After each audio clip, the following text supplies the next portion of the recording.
As a result of that, that means you can leapfrog to Moss Ridge and get all your forces over, and then if there's lots of attackers at Bunker Currently, J993, you can hear Farah capture points so they're out of position. So that's what we mean by leapfrogging. There's also elements of logistics, that's armor, air, control outside the base. He's going through the lowdown of the attacker. You don't have spawn the Smash, the defenders basically. have the spawn building, which allows them to spawn in. And there is a 2-minute to delay, so you have to bear that in mind. Lock down the spawn PSB rules. But also have not much I can do about it, unfortunately. Spawn logistics, which we'll showcase in the vehicles in a second. And those spawn sunders are what you want to kill off as the defenders, so the enemy can't spawn, and you win the fight rather than actually fighting the enemy. So that's why having control of the wider base as a whole is a very important thing for the attackers. There's also a thing known as adjacent lane support, so we're getting a little bit advanced here, but ultimately if I am fighting between Fallbridge Chemical and Halcyon Watch, and that's my particular lane, and I see that and I'm doing well, but I see that my adjacent lane, another platoon is fighting between Vex Biologics and Bunker J993, and we're losing, I might send population over, without even being ordered to do so by the Force Commander, and basically assist out. Or maybe Bunker's about to be captured, but we know the enemy's going to redeploy in, and my lane is safe for a few minutes. I'll move my population, I'll help do the capture, and then I'll go back to my lane. That is, adjacent lane support without actually having to call for it. The principle is applying minimal force for objective reinforcing as required. That's the principle right there. From a squad leader point of view and the platoon leader, what kind of organizational prep do you do? Well, Nico, you've done these before.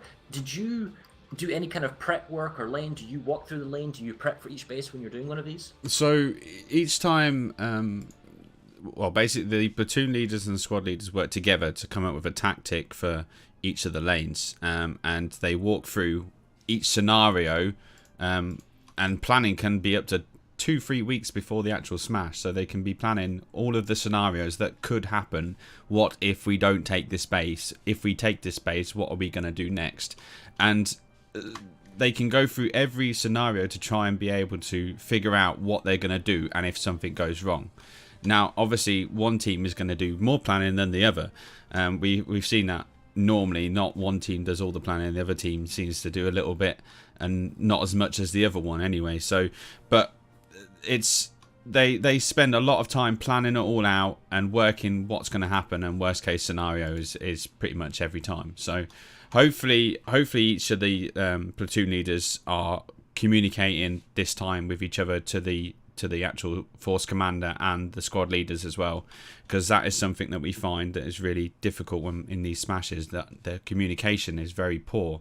So in terms of everything, that is the communication, regardless of the planning, is key to winning these smashes. So, sure, regardless of whether they are winning or not, they must come up with a game plan, regardless of the scenario. So yes, so there's the strategic game plan where somebody says, "I want you to go attack this base." And in case in point, I am currently at Tacon Storage. Okay, so Tacon Storage is a construction-style base. If I was to say attack this base, tactically, how do you attack it? Now, one of the things that people can do these days is, I know it's quite dark, but if you see these staircases, you can actually drive vehicles up these staircases. Actually working. You can drive the vehicles into the capture building. So all of a sudden, now you have vehicles in the capture building, which is not normally done, and you have these multipliers and these defensive things. So that's what we mean by walking the lane. And it's not just a case of just the leader walking the lane. You want your squad members to walk the lane. You want the squad leaders to know how to do it as well. And more importantly, if I say to you, I want you to drive asunder into this base and be cheesy, or known as cheese, do you know how to do it? Do you know where to drive? Do you know how to do it? Because it's all about time. You only have a few minutes to really set up at best on a base, and you don't want to be faffing around trying to get stuff or move from A to B. You want to be right there on point, capping it and done.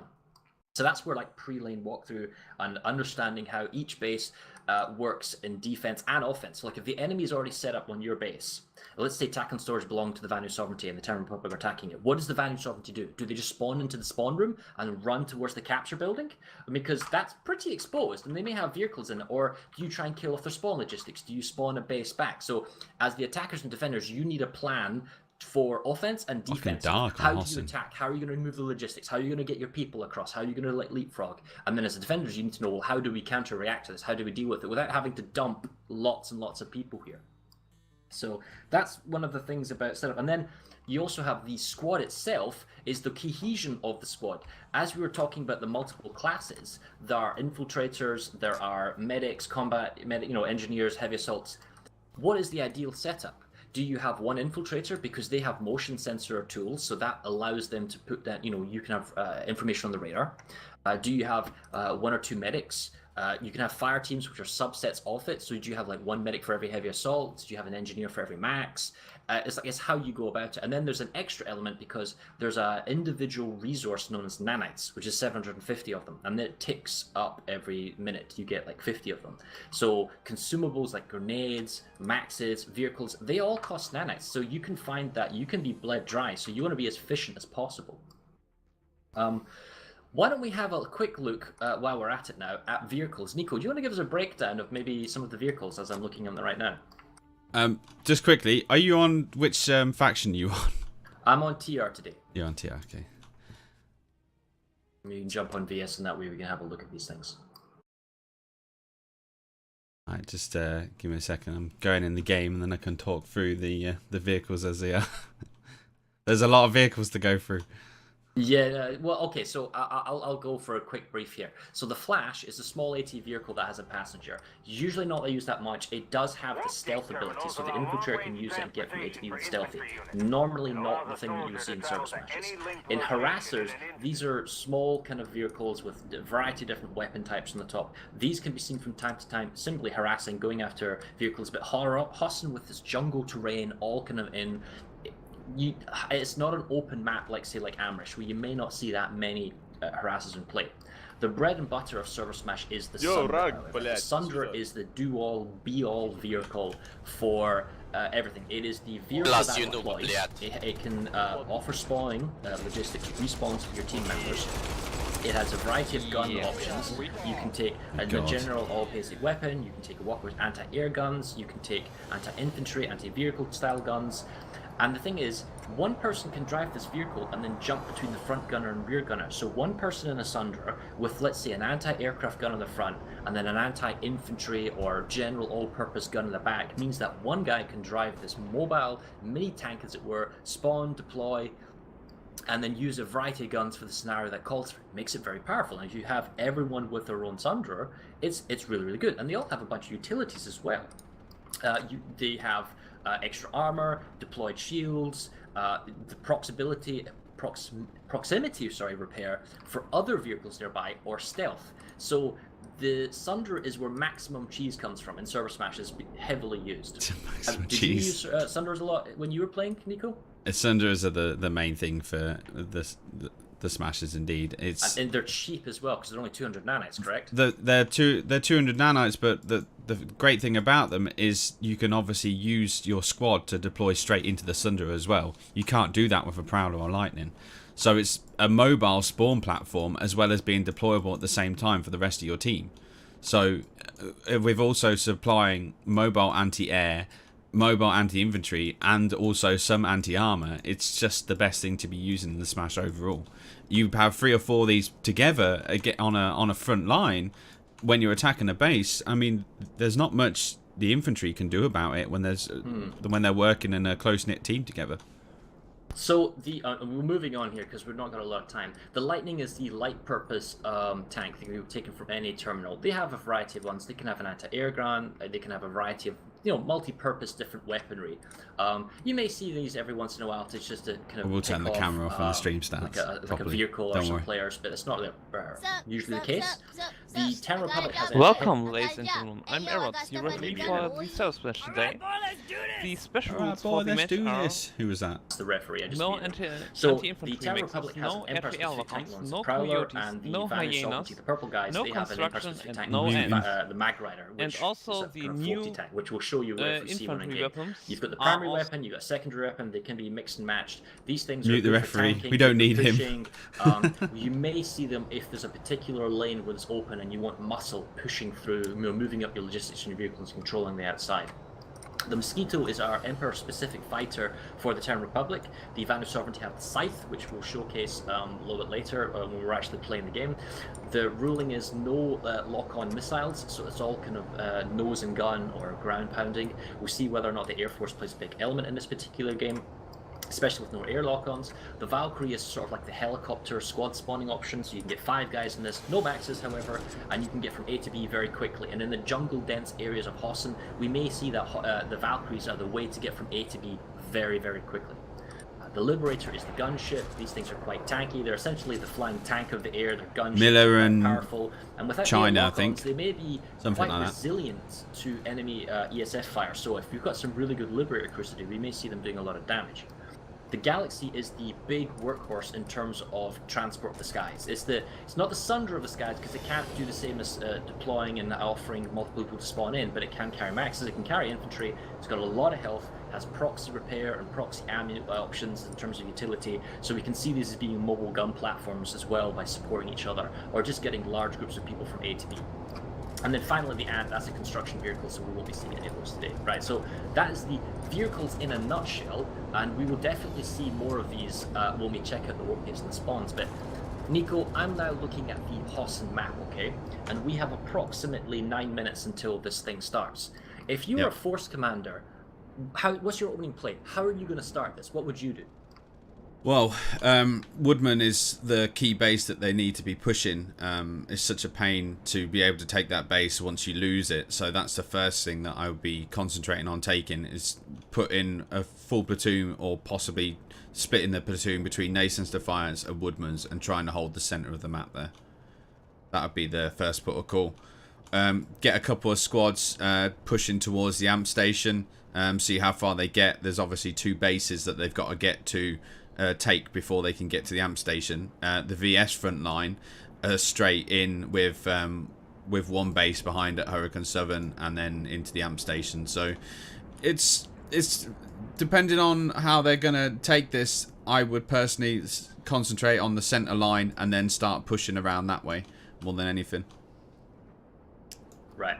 Well, from the looks of this, the Hurricane Amp Station is a single capture base. That's going to be a long 7 minutes. So, as the defenders and the attackers, both teams are going to want to get their Hurricane Western and Hurricane Southern Depot base captured without any interference, just so they can get to the amp station as quickly as possible. We're definitely going to see violent fighting at Hurricane Secure Storage. We're definitely going to see violent fighting at Woodman ASE. That's important because it's 4 points. If the Vandu Sovereignty, as you correctly said, takes it, then they only have to defend from Akan Southern Labs. However, if the Terran Republic takes Woodman, that now opens up links to Ixtad Power Reg, Moss Ridge Command Center, and then an additional link into Nason's Defiance. So it's a very important link for the Vandu Sovereignty. Up at Bunker J993, again, it's a single point base, so this will be contested. Once it starts ticking, it will go through. Because it's a neutral base, it will flip, and it will flip on the last second, and neither team could steal it. So you may see that because it's a neutral base, neither team necessarily drops on this base at the beginning. They may choose to wait till the end, or they could set up logistics and dead population. This and base. Just stay there and watch and wait for it. This is the spooky base. We have 1 base on the extreme eastern flank. That's Fallbridge Chemical and Halkin Watch. That's a straight up fight with no neutral territories. This may be a very quiet lane, just enough to defend it while the rest of the population fights in the center. In terms of the south, the Johari Cove and the Takon storage lanes, these could move some distances. The point is, once Takon storage is taken, it's large outposts on either side, Cairn Station and Fort Drexler. So we may not see the fight move particularly far from there after the beginning. But you're right. The big fight is Woodman. The secondary fight is probably Hurricane Secure Storage. Then comes Bunker. Then maybe comes Johari Cove and Takon. It may flow back and forth. But the real big fight is Nason's Defiance. That will happen kind of in the beginning, right? It's gonna be a full ditch straight into Nason's Defiance. I should think both platoon leaders are gonna be sending force commanders. Are gonna be sending right at the beginning. I think so. I think that's gonna be a push. It's either gonna be Woodman or Nason's, in my opinion. In my experience would tell me that Nason's not that important. You might have. I would send enough people to lock down one capture point so the enemy doesn't have all of them, so it just become a very fast base capture around 5 minutes, stall it out, and that way you can focus your forces on the smaller 4-point bases and then reposition your forces onto nascents and go there with about the 1 minute marker and then dump it. And that's 1 minute when it's 2 for one enemy cap and 1 for another. So once you dump there, it goes very, very fast, and you just bring everything, smash it, and then leave instantly. Yeah. That's how I would go about it. But we'll see. We'll see how they go about it. And sorry, that's one thing we want to talk about. Miller's quite experienced with this. Now, there's a lot of fresh blood playing for Miller today, so we're not going to see the heyday days of maximum cheese and like supreme power. But there are still experienced veterans. There's still, I believe, Despa's playing as platoon leader, and there's the force commander who's experienced. The China Thunder side, they're an untested force. We have instances where we've had Eastern Asian teams come before, Why is the coffee such as always the Koreans, the Crown server, and they fought against Briggs and they fought against Emerald, and they used live server tactics. And by that I mean your base is under attack, so you redeploy as in the spawn room, and then you run from the spawn room, and you don't do any kind of other multipliers or force multipliers or some logistics type thing. And then they basically just dump 70% population on the base to save it.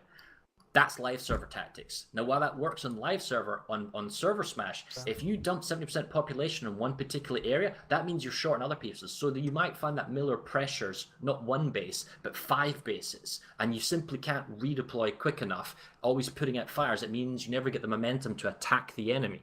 And that's my concern here for Thunder, whether or not Thunder has practiced, has the organization, has the communication between the platoon leaders and the force commanders, and is able to actually push into Miller's bases and capture them. So that's I see Thunder as being the untested team here, and I wonder if they're up to the challenge.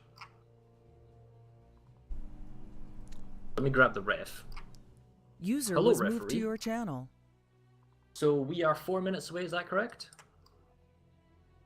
Okay. I think you killed the ref, mate.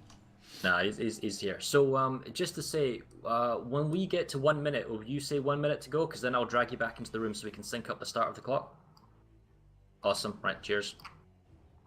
User was moved out so of your we're getting channel. ready, and wait, my I've muted request him. to have the fight start in daylight hasn't been listened to, so let me go and nag them again, because we can actually change the time of day. We're almost ready to get started. I'm going to head over to the Town Republic Warp Gate. In terms of opening plays, you'll typically see everyone starts in the Warp Gates. Forgot to mention that. Game goes for 2 hours, Vanna Sovereignty's down on the bottom, and everyone's going to be flying out, going for their respective bases and their respective lanes. Are you covering the TR side? And I'll cover... Yeah, I'm on the TR. Alright, I'll push over to the VS Warp Gate. To get it from their perspective. Get out of the Warp Gate, soldier. You are in a restricted area. Only dot source, so I don't think there is an admin on at the moment. User left your channel.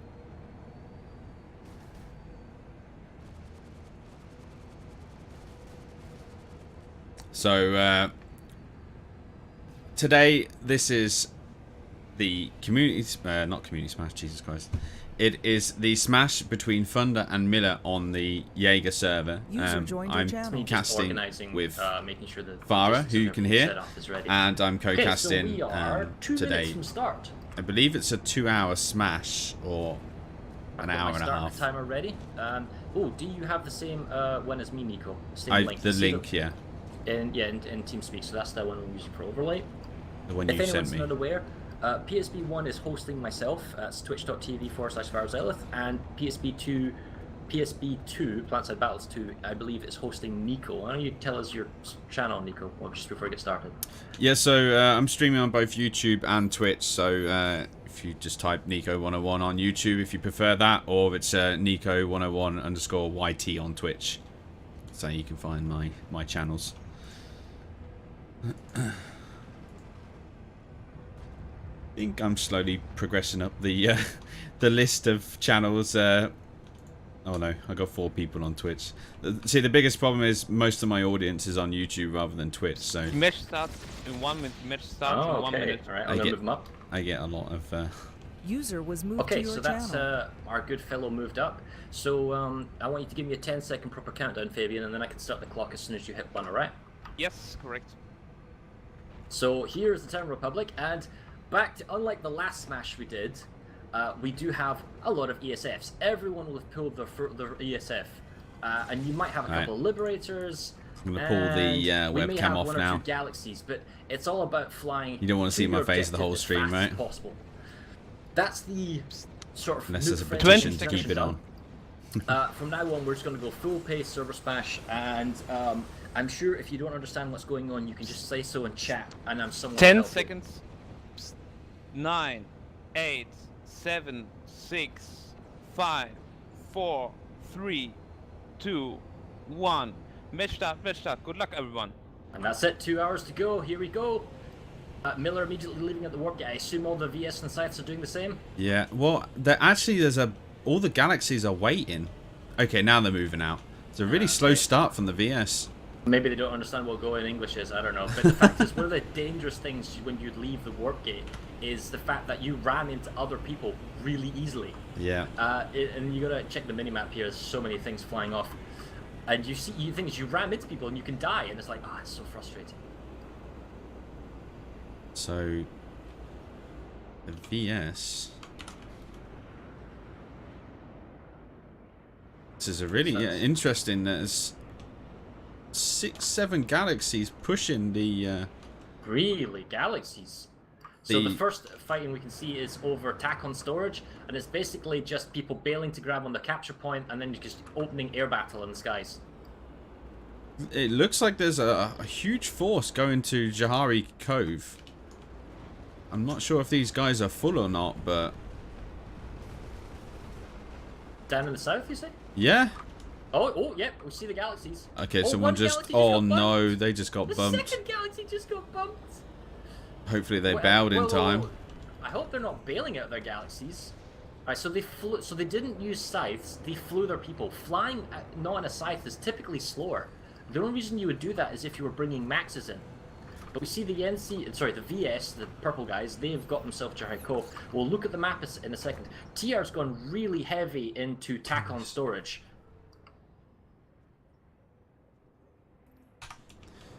You got multiplier. Yeah, we got kind of harassers and infantry. So, right, they've dumped like an entire platoon here, and there's 1% TR. This is really strange to me watching this. Like, there's maxes and infantry, and there's completely non-contested. The story is, look at Woodman, right? Woodman ASC is a very important base because we talked about the multiple lane connections. So we're going to zoom out and have a look at the brick map here. TR, only 1 to 12 currently going at Fallbridge Chemical, uncontested. Jonker J993, Terran, 2 squads, uncontested. Woodman ASC, 2 to 4 squads, that's like a platoon size. Woodman ASC, uncontested. Nason's Defiance, yeah. Dumped, but the problem is, even if they grab all those capture points, the TR that are at Nason's, if they hold down 1 point, they can stall it. That's a 4-minute base capture. 3 bases are going to go through on the eastern flank before Nason's gets there, and that's assuming they get to keep it. Hack on storage, that's a big fight as well, going on 2 minutes. Oh, numbers. Just got wrecked. Both the other bases that were contested are ticking through. You can see Hurricane Southern Depot, that's either an Air Force or the TR tried to do an interdiction blade. Tack on storage we saw was TR, and then the VS have got a massive force at Jahari Cove. You're right, 48 to 96 plus, that's like half their force. I don't know what they're doing down there, to be honest. It's so weird. Okay, so TR are dropping on Nason's Defiance. They've dropped at least a squad on top of B point. And they're slowly pushing inside. There's a lot of maxes. The commander's using a lot of maxes, which is nice to see. I don't see how the population's equal Hurricane. TR's got air control, they've got air control. Westpack's got 3. TR's already in Hurricane Amp Station about to set up. Populations on Nason's Defiance is growing. Look, Fallbridge Chemical still uncontested, Bunker's still uncontested, Woodman's uncontested. You can't get the VS can't leave Jahari Cove that quickly.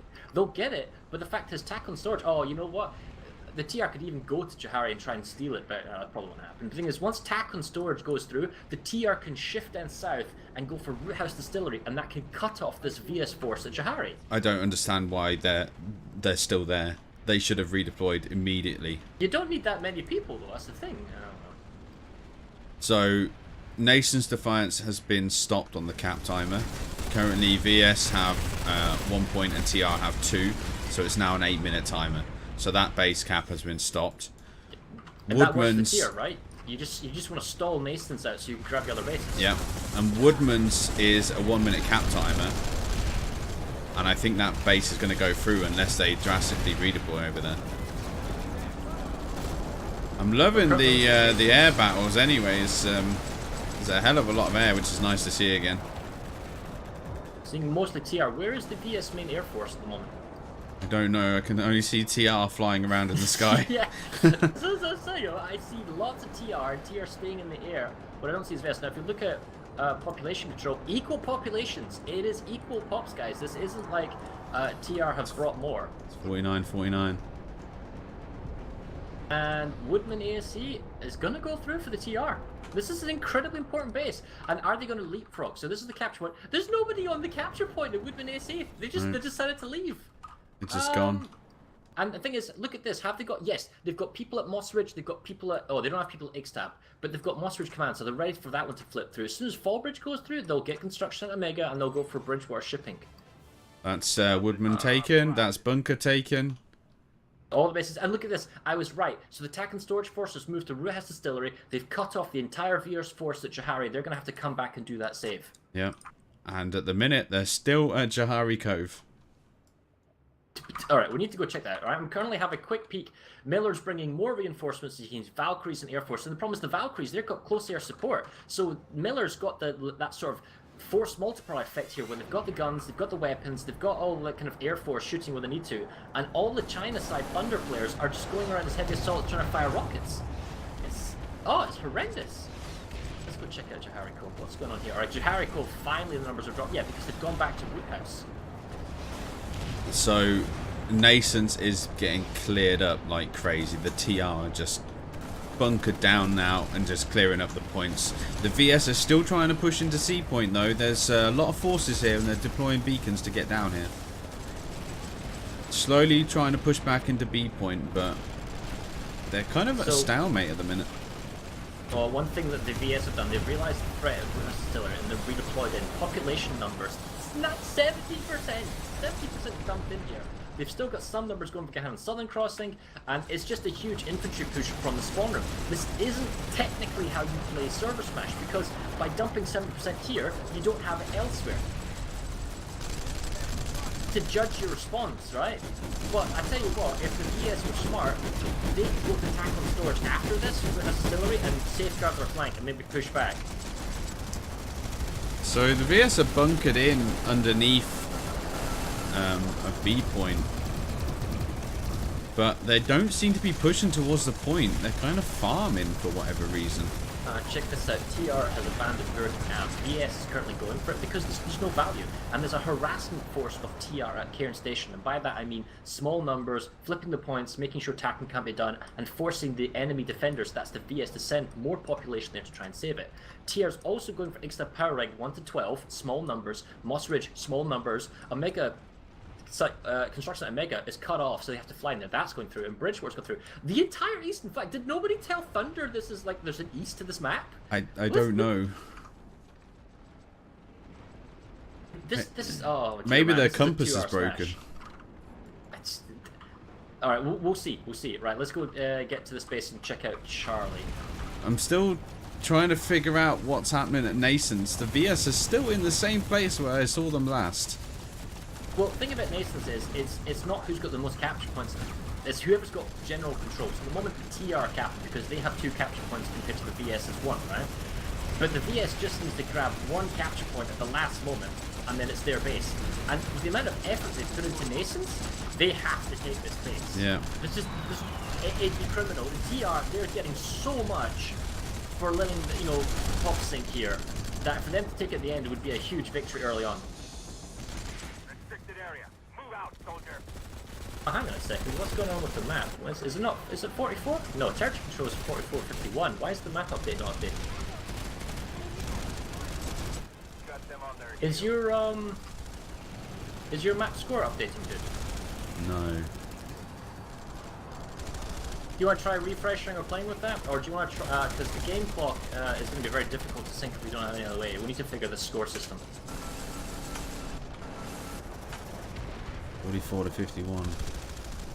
It's updated on the widget, But it's not updated on the overlay. Great. See an OBS, right? Try messing with it, like opening it, closing it, repasting the link, that type of stuff. See if you can get an update on the website. Or, yeah, because you can copy paste that into a browser. See if it updates in the browser. I'm just out of curiosity. So I can grab it from a browser with a fix. TR 96%.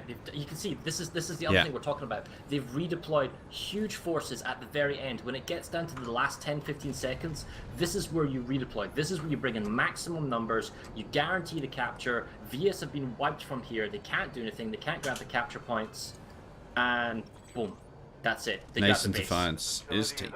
I just posted you the link on Discord for the. I just reposted it into the browser source and it's now working again. Don't know why. 44:52.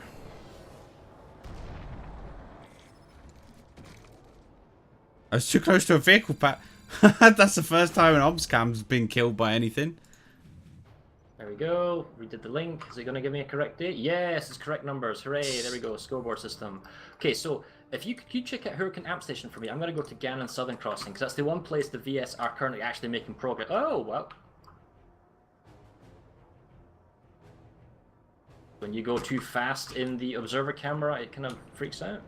I just died in observer cam by a vehicle spawn. Wow, I didn't even know it was possible. Alright, so I'm a Gannon Hurricane. Southern Crossing, VS have got. Well, they're going to grab the base, but they got so much population dumped here. So okay, that's fine. VS are currently stacked on point at Hurricane Amp Station, and there is not a lot of TR ground in sight. It's all just air. It's just Mozzies and Valkyries flying around. Unless TR do something drastically, I don't know if they're going to be able to take this base. So, alright. If we have a quick peek at the rest of the map, okay. The VS are pushing south. They took Johari Cove, they took Gannon Southern Crossing. There's nothing stopping them going back to Tack and Storage, but Cairn Station is being properly contested for, and that opens up the whole centre, so the VS need to lock that down. What can the VS do at Gannon Southern? They can go for the tech plant. And you can see the population is actually pushing into the tech plant. But the issue is, tech plants are very difficult bases to take. You know, and I don't see the TR giving that one away. That's kind of like the large outposts and the big towers that we're looking at right now at Cairn Station. These are supposed to be the bulwark. Like, you've taken the small bases, but you can go no further. Yeah, that doesn't seem to be the case. Small numbers of TR on BC, and they're grabbing it. So, TR are just shooting the infantry on the point. They're not even trying to push in there. So, maybe they're just... Now the TR is farming. I don't really understand why. Okay. Come to Hurricane Amp Station. VS is playing big time on the base. The external shields are down so people can get into the building. The VS are playing maximum infantry, no multipliers. TR is firing their aircraft on the outside. They're trying to ride some Sundras. It's just... Oh my god, the rocket spam on the Kaplan. There's like medics present everywhere. The problem is all the splash damage when TR does choose to push. It's a whole 60 seconds. Oh, they're being This was such a bad idea by taking the shields down. The TR probably did it rather than the VS. Well, yeah, maybe that's true. But there's still no infantry though. That's the important thing. TR splashing them out, but all the medics are resing up, all the VS on the capture point. Oh man, 50 seconds. This is a slaughter. And the thing is, you know what's got me? Is both the vehicle terminals are actually hacked in Vanu. But yeah. Like 2 or 3 guys pulling out Sunders. Like if you pull out a Sunder right now, that TR Sunder is... It's way to fucking do this fucking shit! You've got but they're not doing it. So they're trying to push on the point and steal the base cap. I've just realised what they're trying to do. There's 30 seconds, they got to get in there, and they're pushing up the stairs. I think they're going to do this. 20 seconds. There's a TR just pushed on the point. Oh, that's it. Oh, here they come. They're just clearing the VS. It's going to be a base steal for the TR. Yep. Res nades out, zombies. No, it's not enough. Not with that many. Not when you're dead and you've been camped. I don't believe it. The VS had the V-pads. They could have stopped the TR on their treads like a minute before this happened. I can't believe they just lost it. That's it. It's a TR base cap. They stole it from the VS. That is really good play. Well, that's probably Desperate Group and Vogu. I mean, that's brutal. Okay, so the VS saved Gurney Dam. They're going for Gannon Tech Plant. Root House Distillery being ghost capped by a small number of TR. You see the VS is safe care station, but they've abandoned it, so they don't have any defenders there. Bravata PMC is down to 1 minute and 20 seconds. What? Bravata PMC is a large outpost, in case anyone's not aware. The VS is just... They're not fighting on the eastern lane at all. I wonder if like a platoon was told you were responsible for the east and they just didn't bother turning up. That's such a good base cap, a Hurricane. That was well done. Really well done. So, there's still... The VS are not defending the east flank at all. Okay, it goes as far as Xtab Power, and that's it. There's nobody on the extreme flank. I don't understand. They need at least a squad here defending the ghost cap. Alright, so they're saving Gurney Dam. Gannon looks like the TR has stopped and is beginning to save. It's a difficult base to get. Looks like Root House is kind of going back and forth. Cairn Station, wow, 24-48 at Cairn Station. Maybe they're redeploying. Probably they've spawned back out from Hurricane Amp and getting ready to redeploy and go somewhere else. I don't know, man. Bravata is going to go through. This base should take at least half an hour to take with maximum pressure. It shouldn't just go uncontested. This is a large outpost uncontested, and this is what we're talking about at the beginning. Is China Thunderside up to the match? Are they going to play this? And I don't think so. I heard that their main force commander was hurt, and that's why his squad or outfit isn't playing today, which is why the number is only 200 and not like 250. And I wonder who the reserve FC is, and I wonder about the PL distribution, because it just feels to me that even if Miller's bringing lots of raw recruits and new people, if the backbone organizational structure of go here, fight there is there, then it works. And it doesn't seem like the Thunder has that. I mean, Bravata PMC just goes through. What does that mean? It means the Xtab Power Water Purification is up for contention, and that's an easy single point. It means that Eastern Substation is up for contention, small isolated bases, and then that allows you to move down to move like tech. I mean, hell, Zod's North Garden's going to go through. It's a ghost cap. I can't understand why they're not defending the east flank. I can't get my head around it. It's absolutely crazy. Attack on storage VS is going for it. Let's go check out how their attack's working there. So, I'm at Ixtab Power Egg, and there's not really much happening, but there is 2 squads of VS here. They need to redeploy quicker. Then just like, this is a common thing that we see on all these Smash events. People just don't redeploy when they realize they're not needed somewhere. Alright, so here's the conundrum, right? The China players, 24 to 48. They're inside the capture point, which is a raised elevator platform attack and storage. So that's good, right? That's pretty good. We have a deployed Sunder on the outside, so he's not using the rear garage, which is safe from air attacks. So that's a negative. Oh wow, that looks awesome. On the inside, because it means he can't be shot at by vehicles and aircraft beating him up. And that's something I mean spawn logistics. But they have other Sunders. They were at the space before the TR turned up, and none of them drove up the staircase. You can drive up the staircase, and the spawn Sunder is going to be defended, and you can get a vehicle and multiplier into the cap building. Because you see how TR is surrounding the capture point and slowly eking their way in. If you can get a vehicle in here with double anti-infantry kind of grenade launcher type weapons, you can just pound the doors and nobody comes in. So Gurney Dam's going to be a cap for TR in 45 seconds. They are literally pummeling the spawn room. Now, the VS are doing a sneaky and they're coming in the other spawn room, but I'm not sure whether it's going to be enough for them to be able to push back. There's a Lightning and a Sunday defending on the east side here of the point. This is what we mean by multipliers. So you see, this is what TR is doing. TR Miller has brought Sunders. They have a Sunder over there on watching the spawn room, so anything comes out gets plastered by that guy. And then over here we have a Sunder that's basically being a tank. It can block the door, and if we check the guns setup, we see both anti-infantry guns, known as kobolds. And the TR is not actually in the capture building, they're outside controlling the external area. And that's the difference. The Thunder is inside the cap building, for example, at TACON, rather than fighting or controlling the external of the base. And that's how you get the capture. That's how you get it. Well, it's a base cap for TR. Oh, the outfit names are juicy. Sorry, go ahead. I was going to say, like, it's definitely TR showing they're such an organized force. It's incredible how well and they're working together, and they're not using too much of something that's not needed as well. You can see that. I thought this 2 hours would be a long game time, would be a slow, grueling grind towards the warp gate with one team perhaps dominating the other, but this is so fast, this might be done in the hour. I think Miller may legitimately push, because with tackle and storage, they can go Root House, go to Bytol and Bytol Biolab. Biolab's a quick captures, and you can get into the warp gate. VS, however, they're back at the Ganon tech plant. They're actually going in, but they're back there. Dude, Zot's North Garden was ghost capped. Now Zot's Abatorium is ghost capping as well. At least Eastern is being defended by the VS, and Ixtab power water purification hasn't gone through either, and Ixtab power regulation has been saved. So I mean, that's some positives. I'm just wondering whether the VS are going to start defending from the biolab because they know they can easily defend it. But the thing is, they're going to take Eastern Substation soon. I know from the VS, and they're going to cut them off at the Ziggurat, and that's going to bypass the biolab anyway. So it's I'm not really sure what's going on. I would have expected them to defend from that side, but they seem to be tech plant. Right. Yeah. At the tech plant, the VS have the shields are actually down. The vehicle shields are down. But it's probably not a great thing. Yeah, you want to do that? I'll be right back. So I'm gonna head over to the tech plant here.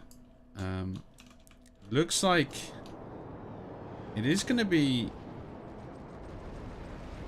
The SCU is vulnerable here. Because the vehicle shields are down, and this is the VS that's done this, it means that their Sunders in the back spawn area are down, destroyed. Oh, now the shields are back up. That actually saves them. So Tier should have repaired that, because now they can't shoot at the Sunders in the tail section of the tech plant. There is a crazy fight going on currently at the point with Maxes and TR dying left, right, and centre here. But the TR have just pushed in and cleaned it up, and they're back on the point. So the Sunders act as like spawn points. If you've got one person in the Sunder, because you can't deploy a Sunder in the tech plant, you can't spawn in if you have one guy in. Then you got a platoon, you can shuffle them around, and that gives you spawn logistics. You can't get fresh maxes, but you can do multipliers. But the thing is, if this was Miller, I guarantee you there would be at least 1 or 2 Sunders on the capture point. You can't actually drive Sunders up the staircases into the capture point. And that's how you do it. That's how you maximize cheese and get those extra multipliers. And Miller just come here and says, "No, you're not having the base." Boom, 96+. They've just nipped this in the bud. And they can afford to do that, though, because they've got... See how Gurney Dam's been recaptured 24/40? That's because Tier's gone to the tech plant and said, "No, you can't have it." And then once they've saved that, then they'll go back and resecure all their other lanes. Talking of Sundays on the point, there's someone trying to get one up on the stairs at the minute. Cobalt Sunday incoming. There you go. See? That's how you do it. This is maximum cheese right here. And he's in. That's some good driving, actually. That is the difference between... This is what I mean by tactical gameplay. How are you going to take this base? Are you just going to sit there and infantry up on the balcony? Or are you going to learn how to drive the Sundra up to the cap point and then watch the faces of the Chinese as they come up the staircases and go, "Hey, how you doing? Now I got a Cobalt here. Screw you." And just slap them all. So the VS are currently coming in the back doors from the west side. There is a massive platoon incoming from this side right now. It's a huge... Alright, let's see whether or not the Sunder does any work. I'm just stood here and no one's seen me yet. There's no one in the Sunder. It's unmanned. They abandoned the Sunder. This is maybe an instance of TR. This is a TR fail at the minute. They've just pushed in and there's no TR to be seen. They just thought, oh, you know... It's done. Like they've left. Stealth Sunder that was spawned in the corner. And like the Air Force has come back. It's too late now. You have to repeat the whole process. And it's not a 7-minute base capture now. It's a 3-minute base capture. So props to the VS for going to the tech plant. But it's still only one base. I mean, the Gurney Dam cap, they're still getting that. That's positive. Yeah. Except Power Reg, I think it's TR just grabbing that. And you see there's some VS and there's minimum forces around Zots. And Hurricane Amp, small numbers. So all the fighting right now is happening around Tac and Storage and Ganon Tech. Except Power Reg is where the fight is off from the tech plant at least, but I don't see them taking Power Reg anytime soon. So I'm guessing the Miller Air Force, let's think of the QRF type kind of support. They've got their anti-infantry in those cannons. Tiers coming along the balcony. Oh, here they go, farming that balcony. They got 2 squads watching the staircase. I don't think there's enough. China's watching the balcony side. There isn't. I think TR can push in on the upper platform if they wanted to. They've got TR have got at least 2 squads about to push into that balcony, and the Banshees covering them as well. I think they're just waiting for the Banshees to just soften them up a bit before they push in. Banshees, the anti-infantry nose gun, if anyone's wondering. I really do see a lot of VS here, though. There's still a lot of VS here inside. The SCU is the spawn unit that allows the defenders to spawn in the spawn room, but the TR have got deployed Sunders and everything set up, so that's not really going to hurt them. The issue is the VS don't have control of the outside of the base. They have control only of the inside, which means it's It's going to be a desperate push, but if they get wiped, then that's it, they're wiped. I think they're holding the balcony. I don't think TR have got enough to be able to push in there. Right, where are the numbers right now? So it's 50-50 numbers, but the defenders have a sort of defender advantage because a lot of Air Force here skewing the numbers. Wow, 48 to 96. They've abandoned attack and storage. Yeah, wow. they've attacked and they've abandoned it. The TR's coming here. Well, it would make sense, but it might be... Oh, no, okay, they're coming up the balcony. Never mind, they're about to clear them out. They realised coming from one side wasn't good enough, so they decided to come from both sides. And the VS are getting wiped now on the balcony. They're not quite on the point yet, but they know that they need to clear the balcony to be able to take the point anyway, so... You could clear this with 10 seconds. Yep. So they're pushing on to point now. There's about 5 or 6 players around the point. They're flanking round and they're taking light it. assaults, the TR hopping from behind. I saw that. That was a nice idea. Okay, now are you actually going to leave people here? Because this is an element that's a good time to talk about tempo gameplay. The VS have bought themselves 6 minutes of tempo at Gannon Tech Plant. That means it's going to take the Terran Republic 6 minutes to fully save Gannon Tech Plant before they can then go back and counterattack Gahan and Southern Crossing. So the VS could totally abandon Gannon Tech Point and use that 6 minutes to dump population on Takon storage, or maybe Gurney Dam or Hurricane Arm, you know, that type of thing, because they know their western line is secure for 6 minutes. The TR, however, can't abandon this lane like the VS is, because they have to keep some people behind to defend it. Otherwise, what happens is what we just saw. VS comes immediately back, seeing no defenders, and this has a 3-minute base cap, not a 7-minute base cap. So see what the China does. The VS are pushing in, but TR have got air up and they're killing the Sundays as they're slowly incoming. No, that's the wrong approach. Don't do this, China. Yeah. Like, they should use this advantage. Right, if they're gonna get attack on storage, that's fine. But I just feel like the numbers could be better used elsewhere. You're now. They're getting wiped anyway, mate. Oh no, they are coming in. Well, yeah, they're coming in. They're coming onto the point. I don't know where this forces come from. TR have left again, yeah? Oh my lord. This is so stupid. TR needs to find all the spawn sunders on all the options. Like the Air Force that's outside. They are clearly spawning in from some stealth sunder, somewhere on the south, and the TR hasn't wiped that out. They didn't learn from the first time. Now it's a minute. It's like 2 times. They really want this, don't they? Yeah, and the thing is, they're going to get tack on as well, so I mean, in that respect, it's fine. But the rest of the map is kind of an issue. Alright, so they're contesting Gurney Dam, that's nice, but Zot's is still kind of not in a great place. 1 minute 20 on the tech plant now, and the VS are now pushing back onto the balcony where they were before. The TR are slowly pushing back in, but... See, alright, here's another thing to take into consideration. Most of these players are playing from China, that they're used to playing on the West Coast servers, but they are playing on a United States East Coast server. And all the European players are also playing on said East Coast server. That is where Jaeger is, okay? So there's definitely an issue of latency. You don't want to try and poke around corners and, you know, gunfight people the traditional way you might do on your live server, because the latency will get you killed behind a corner. What's the best solution to counter that? Multipliers, sunders, tanks, splash damage, just volumes of fire in a general area. So this will work in the Chinese favor probably if they just mass infantry surge into one area. Whoever's got the biggest blob of units. So 30 seconds left on the tech plant. I don't see any TR. Well, okay, there is some coming up the stairs right now. As well, this is a last-ditch effort. They know they can't lose this. They just need to contest a point, and then they need reinforcements. They're trying. Oh, the VMP 12 seconds. Shields. They're on the 10. On the big gun. Here comes the run. Big gun all going. They're pushing in. Contested. They stopped the cap. On both sides, they crushed it at 7 seconds. Now, can the TR please stay in defense? Would be nice. Oh, counter push for the VS coming up from the double stairs. Yeah, from both sides. Oh man, this is an epic fight going on right now. There's a couple of Maxes pushing in as well. The TR are kind of pushing to a corner right now. They need to get up on the balcony. I don't know what they're still doing on the point. The consoles is coverable. VS are running into the deck. You just basically look at the door and hold down the firefly. That one VS Max though. Yeah, he's still alive. He's still holding.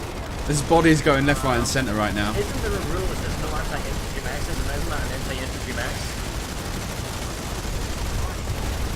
all I can see is smoke and resonates. Oh man. It's ticking. TR have been wiped? Yes, they have. Yeah, 37 seconds. There's one guy, one TR in the corner, but... The Max did all the killing though. He made a big impact there. Yeah. There's a couple of TR here. I don't know if they've got enough to be able to hold it, no. Not with 24 seconds. Because the time it takes to spawn and run back is about 40 seconds. This is one thing I'm seeing a lot with the VS is the resonates are really just being spammed like crazy. It's really good from the VS. They're keeping those guys up. Alright, so think about the nana investment that the VS are doing right here. All the consumables, maxes, guns, that type of stuff. So TR back on the point. And they've taken the point and now they're cleaning the VS off. Oh wow. Wow, that was close. This is arena style fighting to the core. This is awesome.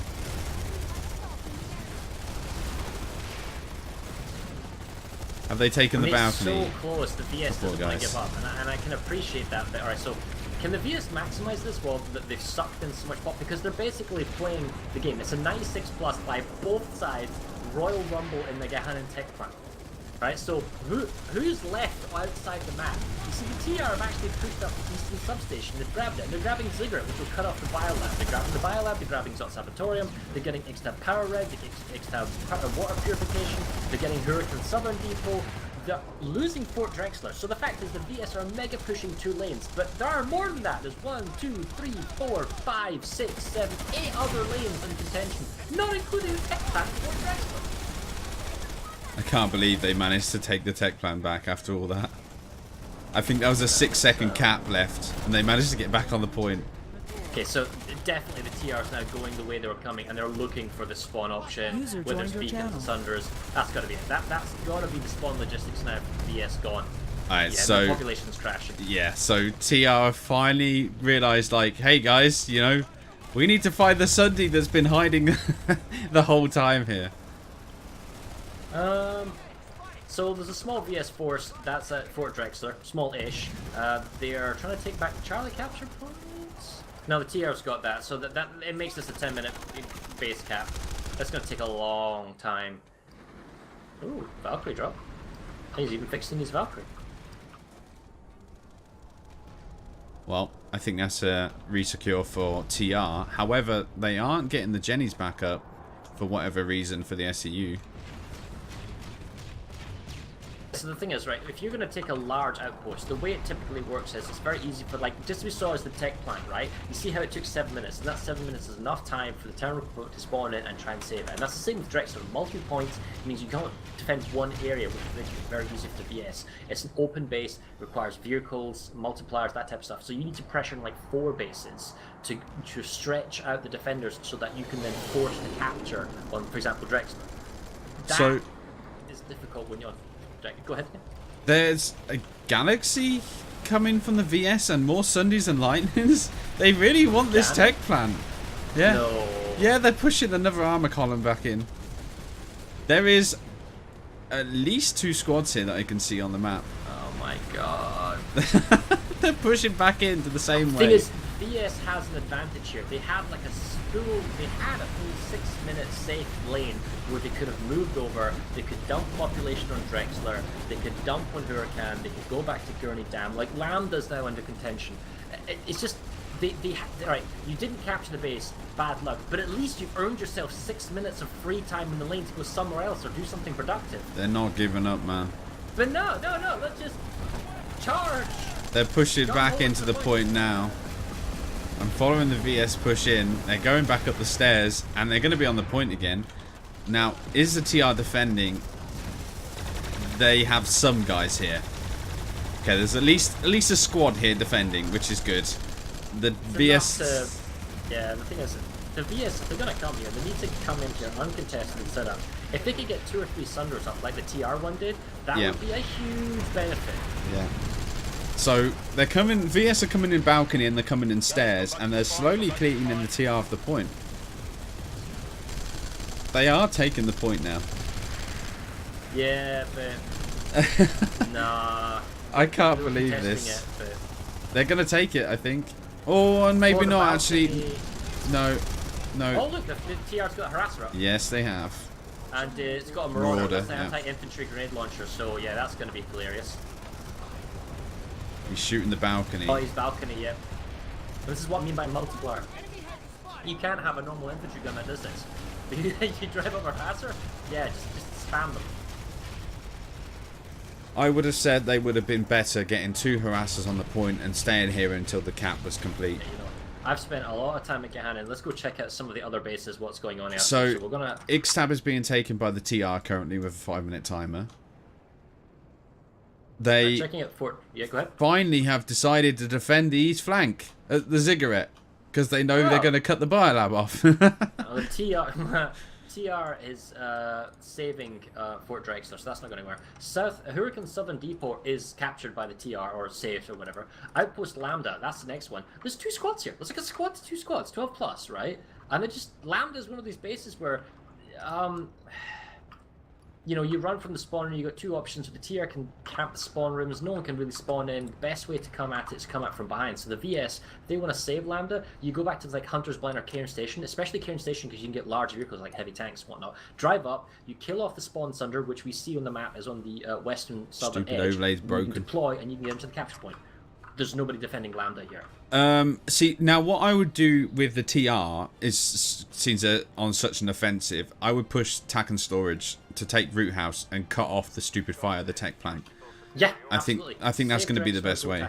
But the thing is, the VS are doing huge numbers on those 2 lanes. On Fort Drexler, so maybe just maximize your pressure. Like, see, if you take Lambda, that opens up Hunter's Blind, or Ewok Village, number 2, Construction Site Sigma, and Nanite Relay. You can go straight to the Warp Gate with small bases here. There's no other blocker stopping you anymore if you get this. I'm going to check out Fort Drexler, see what's going on over there. And there's nobody coming to Lambda. Ixtab Amp Station. There you go. 3 minutes. TR's going for it. It's been saved. Genesis Terraforming. That is another large... Now, here's another thing about it. See, when you're going for a large outpost like Genesis Terraforming, keep the numbers under 12. So the enemy doesn't know how many you have. Because it could be 2 guys, it could be 12 guys. Grab 3 capture points, let the base slowly tick. Wait for the enemy to send defenders. Once the enemy sends, like, say, a squad of defenders or 2 squad of defenders, you then counter-reinforce with, like, 3 squads of attackers. And that way you keep them off balance and momentum. See... TR have now taken B and C, and they're about to retake A point. So I think the VS have been pushed off Fort Drexler. I don't think they're taking this anytime soon. But they're still pouring in forces here for some reason. Drexler's 3, maybe they just blockheaded trying to go for the same thing. But Drexler, the VS are spawning into the spawn room, which the TR can anticipate, and they're watching. None of the VS are spawning into Drexler are going to the vehicle pad, which is over there, and pulling like a deploy sunder. The deploy sunder can drive round and can deploy on the Charlie point. That gives them a secondary spawn point to grab one of the caps. They don't need to brute force their way into A. They have got a Sunday deployed, but it's on the other side of the mountain of C point, which is kind of pointless to be honest. What, the VS? The VS, yeah. Okay. Like, it's so far away from the point, they've got to go into the tower to come back on themselves. If they put it on the south side, they're able to just easily walk in. But they've just put the Sundays so far away. It doesn't make sense.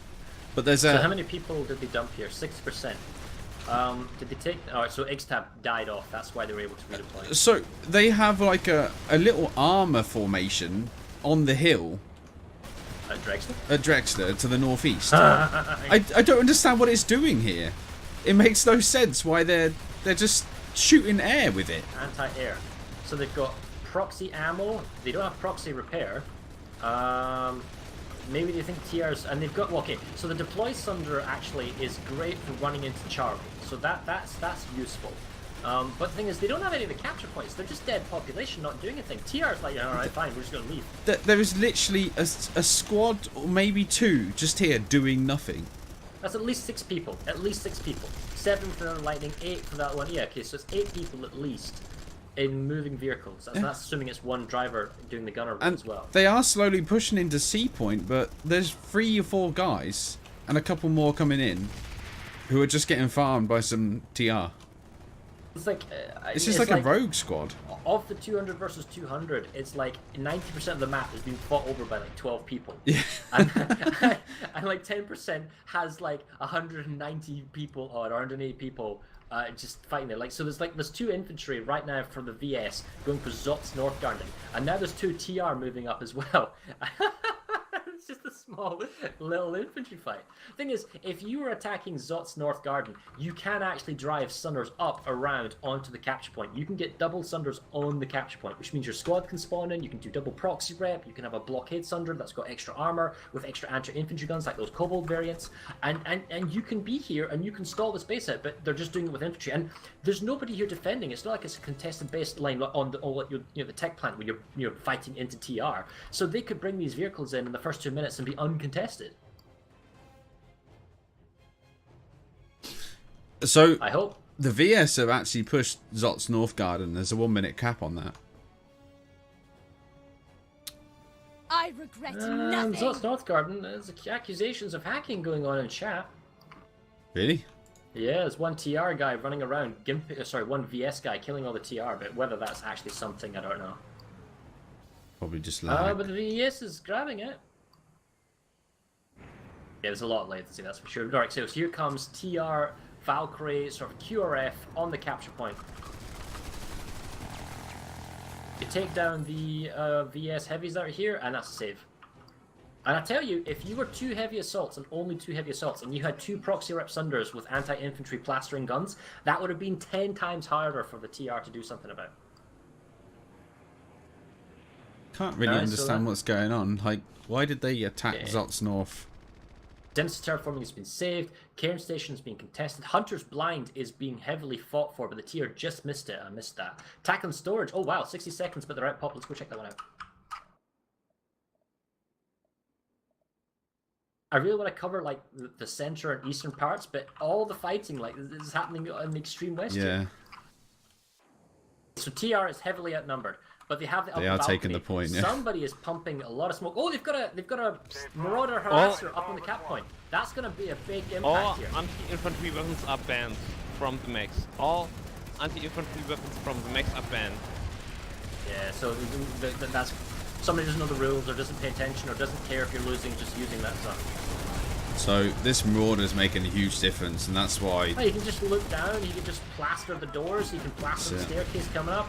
Has a permanent engineer on the capture point. This is force multipliers in a nutshell. So the VS are pushing in slowly. 15 seconds on the cap. There is 2 harassers up here. 2 of them? Is it going to be enough for them to hold? No, they're light assaulting up, but the thing is the harassers can run people over. They're pushing. Look, 4, the harassers just going 3, back and forth. Look, 2. They blew up on the guys. There it goes. Wow. It's like, oh look, there's 10 guys running up the stairs. Afterburner boosts. Yeah. Into them. Wow, look, he just took that max out. Bye for now. Oh, he's still. Look at that driving, man.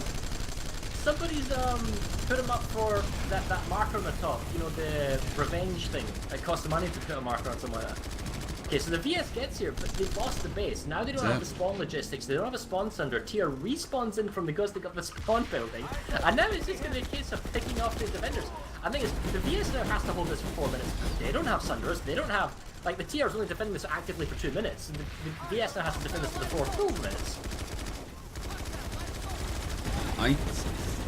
I'd be surprised if the TR are able to push into here, but...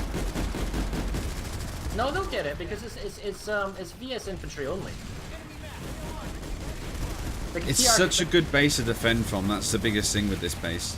It's so. The thing is, the VS has no spawns. Okay, so when you start softening them up, that's the difficult. If the TR is really desperate because they got 4 minutes, they can bring up fresh multipliers. You know, extra harasser. Oh, the VS does have a spawn Sunder on the entrance of the rear garage.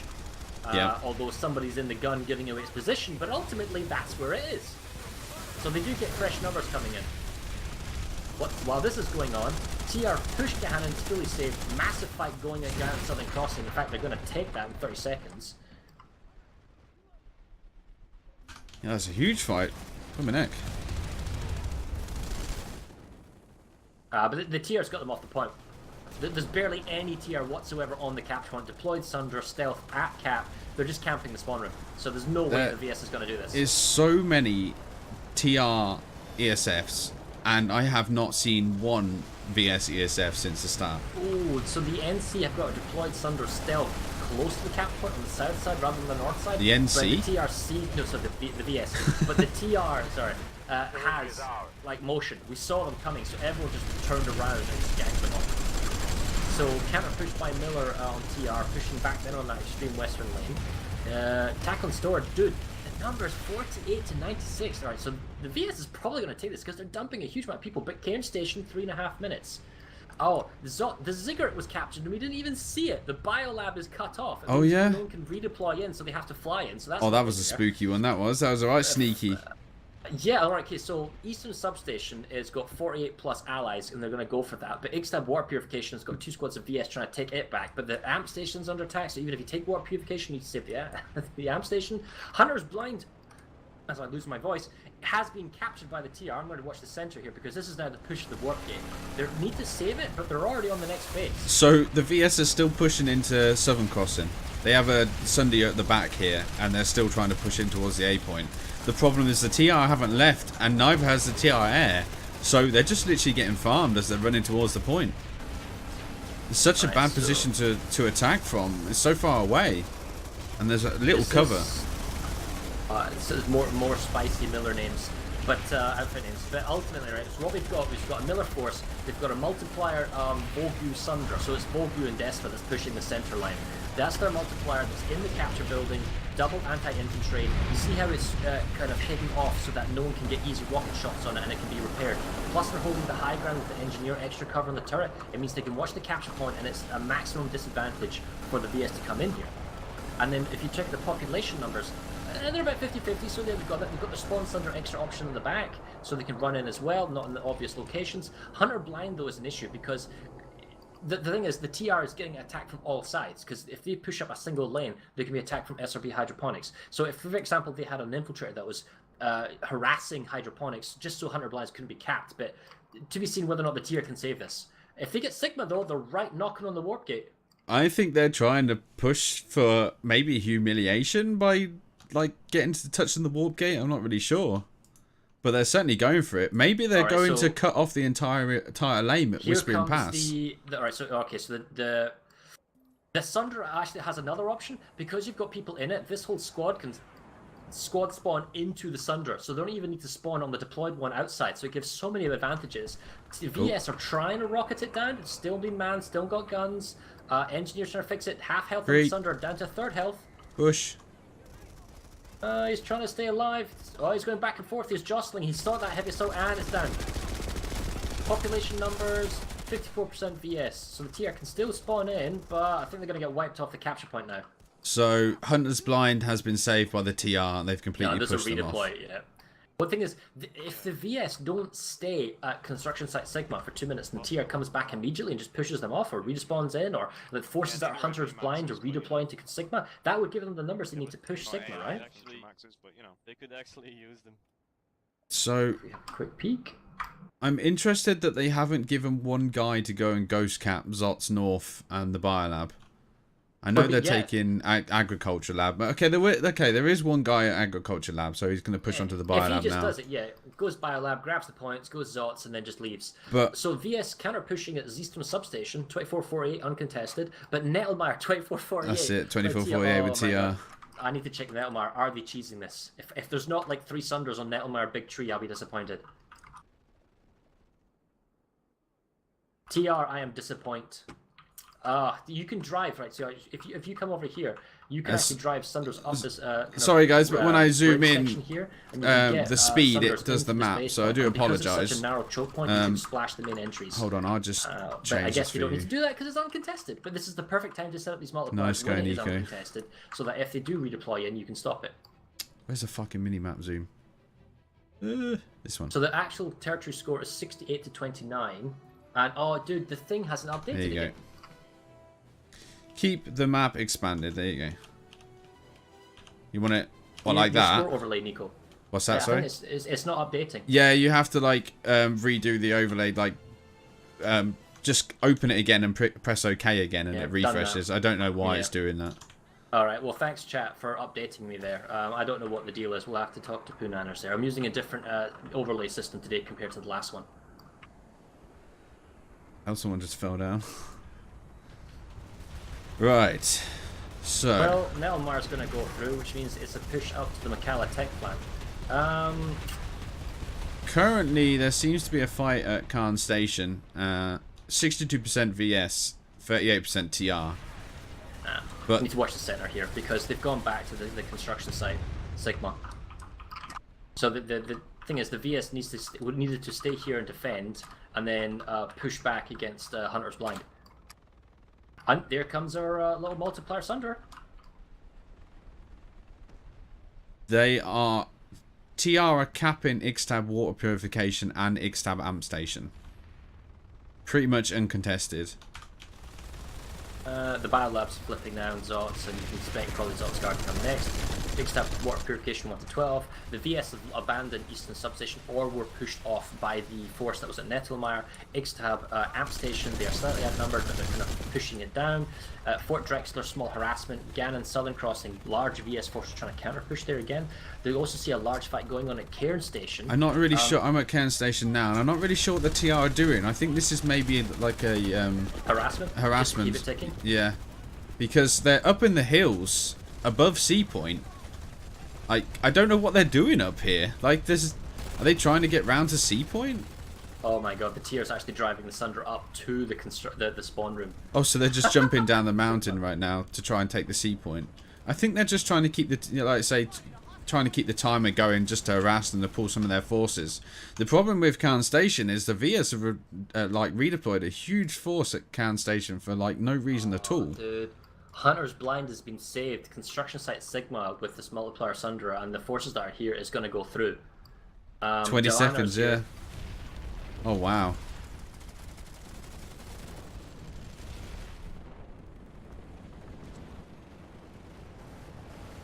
$11 seconds on the timer. Oh, and Shrimpy's here as well, so any people. Right, well, this is it. Sigma's going to go down. That means SRP Nanite Relay is up for contention.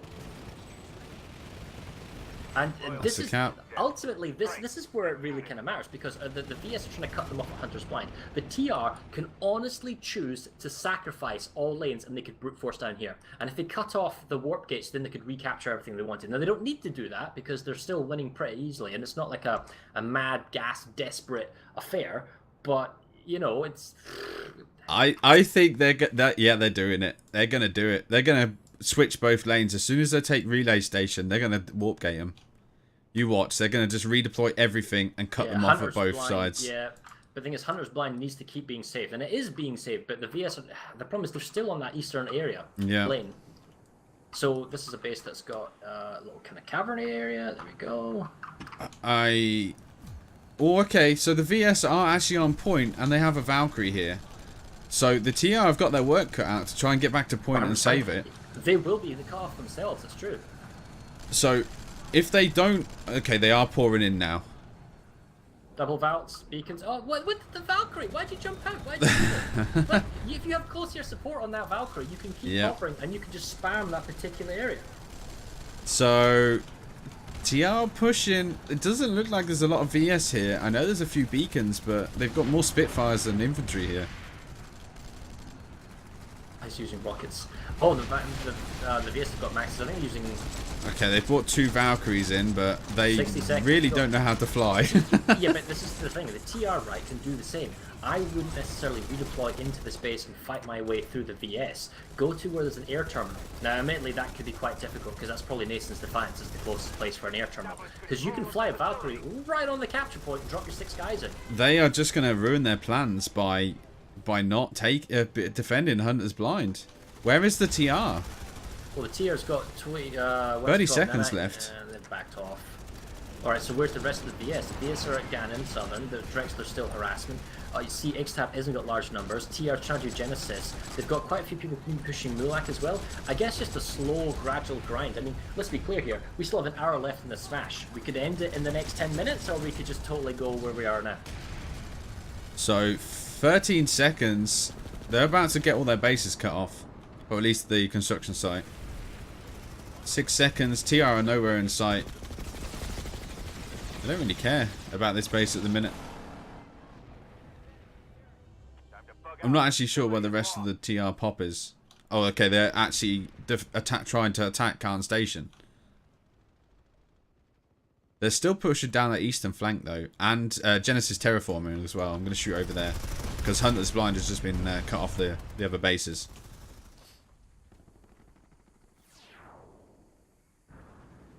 Something about the overlay system isn't refreshing when it becomes active. It's not detecting the changes, but if you have it open in your web browser, it is active. Yeah. So I may change the way I grab it. Rather than a browser source, I might take it just from a Firefox window grab instead. So, I'm at Genesis terraforming. TR have got 2 points. There's a 10-minute timer, though. They need that extra point, so... Well, the counter pushing, yeah, the Hunter's Blind. KM Station. Yeah, it's kind of going... Oh, Fort Drexler, though. A lot of pressure there. They managed to take it in 2 minutes 20 if we get enough people over. So, TR have got 2 Sundays actually inside on the top of Genesis terraforming. One of them is a stealth Sunday, working as a spawn point over here. Actually up top of the stairs.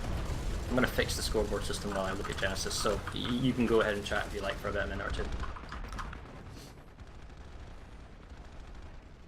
I kind of do hope. I just want the TR to push through Hunter's Blind and then push and try and warp gate them. I think it would be really, really fun to watch them try and do that. Because it will be such a massive Zulu from both sides to try and sort of defend what they've got and hold what they've got. Because if they do cut them off, they're going to lose a hell of a lot of territory. Khan Station is going to be taken by the TR at the minute. If they continue to push.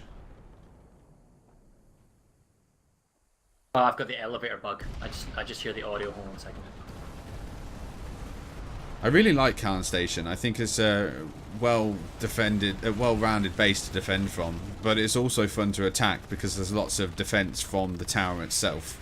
You know, the points are far enough away from the actual tower to be able to give good fights.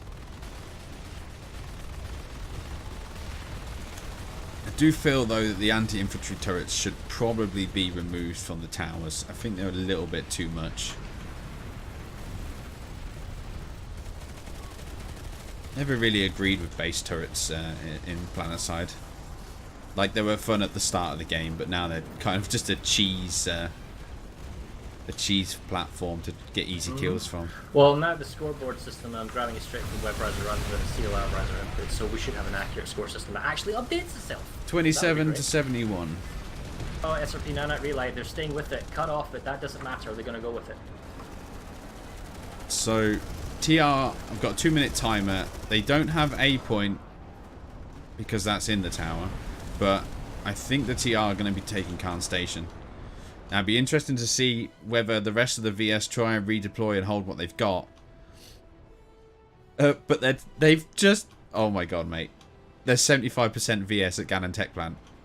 They will not leave that tech plant alone. What? I don't know. That's insane. What are they doing over there? Alright, so the fact is, Sigma hasn't been contested. The VS... Oh, they don't have an active cap point because Hunter's Blind is still contested, so that's why they can't go there. But SRP Nanite Relay, fresh reinforcements can't spawn in. They're trying to cut off a Bittle Biolab. That's why they're going Khan Station. Yeah, that would cut off the... Yeah, that would cut off the whole western side, so that would cut off Cairn, it would cut off Drexler, cut off Cannon Tech. Once you get rid of the spawn options, that just... Yeah, it kills it dead. If you can get Nanite Relay, yeah, you'd go for Whispering Pass, and you just dump there. Because so it doesn't matter if you're cut off, you've cut off the enemy. Genesis terraforming. 100% TR pop here. Really? I think it was. Oh wow. No, 61%, sorry. I don't know why I said 100%. So, cut off territory captures, this is just insane. I don't know what I'm watching here. This is not a usual ServerSmash, that's for sure. So the VS are still scrabbling to try and get in there and hold Genesis terraforming. They have got a Sunday in the attacker's vehicle bay, like of all things. The defenders have a Sunday in the attacker's vehicle bay. Okay, that's a new one. Oh, they went for 4 fingers. They didn't go for Whispering Pass. Hunter's Blind is being... How is that being captured by the TR when there's so many VS there? 45 seconds now on the timer. The VS are pushing out of the spawn room, trying to get onto A point. No, they've got it, yeah. Well, Hunter's Blind is saved by the VS. I mean, there's so many people here, it's insane. Genesis, as you correctly say, is finally going to go down. This is how long it should take to take a large outpost, right? I mean, the fact is, you remember slightly up north here, Vervata PMC? That's the same as Genesis. It should take like half an hour to cap these bases. It shouldn't go in like 2 minutes. So, Genesis terraforming, once they take that, they cut off 2 more bases, Ixtab, Amp Station, and Southern Pass from the VS. It's going to offset their bases by another 3 once they do this. 4 seconds on the timer. VS are struggling, still trying to get the points. B is contested, but it's too little too late. And they've just cut them. 1 hour remaining. 1 hour remaining in this match. Wow, I can't believe this map. The tech plant is... Okay, now here we go. Whispering Pass 12-24 and a stealth cap going at 4 fingers. So the Whispering Pass is the real fight. This 48-96 at Ganon will not make any difference as soon as that gets cleared once. Because if they take the base, or even if they don't take the base, they can spawn in the local adjacent hex. They can spawn on Sunders, and you can spawn in beacons and Sunders. You cannot spawn in buildings of a base that you own if it does not have a continuous link to the warp gate. So what the TR are doing here is playing tactically for the warp gate. Getting Whispering Pass cuts off the VS. At this point, the VS, realistically, should give up on the bloody tech plant and defend their warp gate, because that is more important. So the VS are still trying to take back Genesis terraforming. Or at least their pop is still here, running around. So TR have got themselves a Stealth Sunderer on the back point of A. Gives them some really good spawn options. And they're holding the upper ground. So they're not actually holding the cap plant itself. But there's some cover, there's some engineered cover, there's a max with anti-pounders, that's anti-max stuff. Oh my god. And they're just expecting the VS to come in, which, here enough, here they come. So there's a single guy trying to take Genesis terraforming for whatever reminder, reason. Some team has 0% territory control. They lose the game. Yeah, so what he's basically saying is, if in 60 seconds, if 4 fingers goes through, and then 2 minutes the Whispering Pass goes through, game's over, done. It's absolutely crazy. I still can't believe they're trying to take Ganon Tech Plant. I can't quite understand it. They need to get their forces back on their front lines. Ganon Tech Point is not what they need to be attacking right now. They just need to admit that the tech plant is lost and stop attacking it. It kind of goes back to what we were talking about before. You've got a collection of people from a server Miller who have done a lot of smashes and a lot of experience, and all you need is a couple of people who know how to do stuff, right? Yeah. To kind of like lead the herd of players, or how to play it, how to tactically, where to push. Because when you're a squad member, if you're told to go fight in this place, well, what does it matter? You go fight at that place. But it's telling it where to go and when to do it. That's the backbone you need. It doesn't feel like the Chinese guys, realistically speaking, are on point here. All 4 fingers is going through, and the TR are dropping pop everywhere. So the VS tried to take the 4 fingers, 3 seconds. So this shows another thing. It shows logistics support. The TR is able, while they just cut off the whole eastern side of the map, the TR logistically was able to move population into 4 fingers even though they were cut off. That's something the VS simply wasn't able to do. So the VS did manage to overload the Jenny, but TR managed to cancel that out, and they're resecuring the tech plant now. They still are pouring. They still are pouring pop in. They're coming from the southeast side again, trying to push in the same way they've been attacking the base every time now. There's a huge firefight going on. Is there a rule about capturing the tech plants? You win the game? Is someone not telling me this? Yeah, maybe. So 4 fingers has gone through and they've cut off the entire east flank. Not that the VS really cared about it, but that's a lot of bases that they've just lost. 10 to 74. when you get more compacted and you condense into fewer lanes, because remember we were talking about there were 8 lanes, up to 10 lanes at one point. So how do you organize your force? Like, do you have one platoon? Do you have like 4 platoon leaders, and then they have to like juggle the forces over 8 lanes, or do you have 8 platoon leaders who each have 2 squads each, and then they hold each lane individually and they have their own responsibility? So there's less like overthinking in a few people, and then you can maximize, you know, lane adjacency in that sense. Like, what I'm asking is do the Chinese have enough leaders here, really? I don't know what's going on. They really need to just pull all of their forces. Or is there basically one Zerg fit on China side, right? Which says, nah, we're going to go for the tech plant, sack you guys. That's it. Planetside couldn't cope, man. It's just crashed. Couldn't deal with the massacre. 2 minutes 30, but TR saving the tech.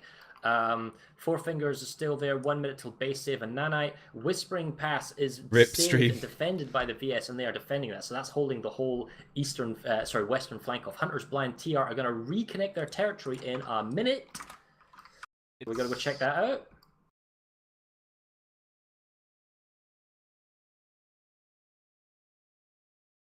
Yeah, TR's up to 74%. Here we go. The VS are trying to come in from the spawn room, and no one's necessarily flying into the capture point, but I don't know, man. I don't know how, because this is a cut-off territory, so the VS can't bring in extra numbers. They can't spawn in, as it were. They have to fly in. The numbers are here. Only the numbers are going to be. You're going to have to fly over. So the VS, big population dump on Nanite Relay Station and Four Fingers. TR are not going to warp gate them. I think they've realized the importance of Whispering Pass, even though they've got population there. And this, tell you what, as soon as the Hunter's Blind goes, then TR is able to redeploy into Four Fingers and Nanite Relay as well. So that's interesting. And all these other bases are going through as well. All this cut-off territory, the TR is just slowly gobbling up. Right. So they're still trying to push Tech Plant. They really need to pull their forces out and start pushing the east flank. They need to retake Four Fingers. Wow, these outfit names. Most of the VS have actually pulled out. I mean, they've got dead population of 4. I call it dead population, but it would reconnect what's left of the eastern territories. But that's still 2 minutes to go. All the TRs now are reconnected. They can now redeploy from Hunter's Blind into SRP Nanite Relay. Like, the fact is, they can't even re-attack Hunter's Blind because SRP Hydroponics is ticking from Genesis. So that's going to go through in 2 seconds, and the VS can't redeploy into these bases either, which is how the China side has been playing this. They haven't been flying, they haven't been using logistics, they haven't been moving people. They've been redeploying to bases, and with cut-off bases, that prevents their ability to do that. So, yeah, all of these bases, they're going to have to, TR can just slowly start chipping away and taking. Oh, man, and the... Alright, so the Four Fingers is still an issue. SRP Nanite Relay, that's been taken. Whispering Pass, that is like, we want this, but no TR there. I think they're saving what they have before they apply maximum pressure. So let's go check the Four Fingers.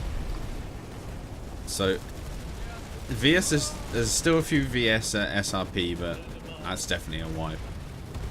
They're just trying to push out of the vehicle bay, but there's certainly not enough here. Oh, Cheese Sunday incoming. Cobalt Sunday is going to farm the Spawn Sunday.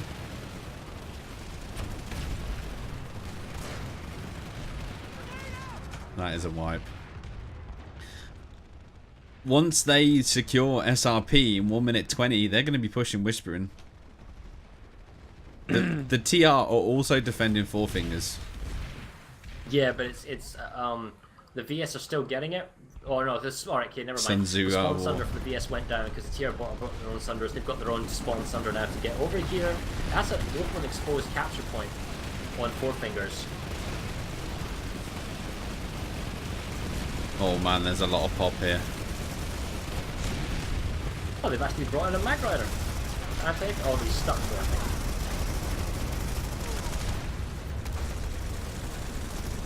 Yeah, I don't see how the VS can hold this for 60 seconds because the TR are on the cap point.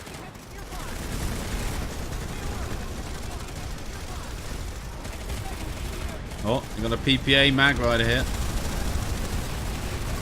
They're pushing towards the point. Four Fingers, and they're retaking it.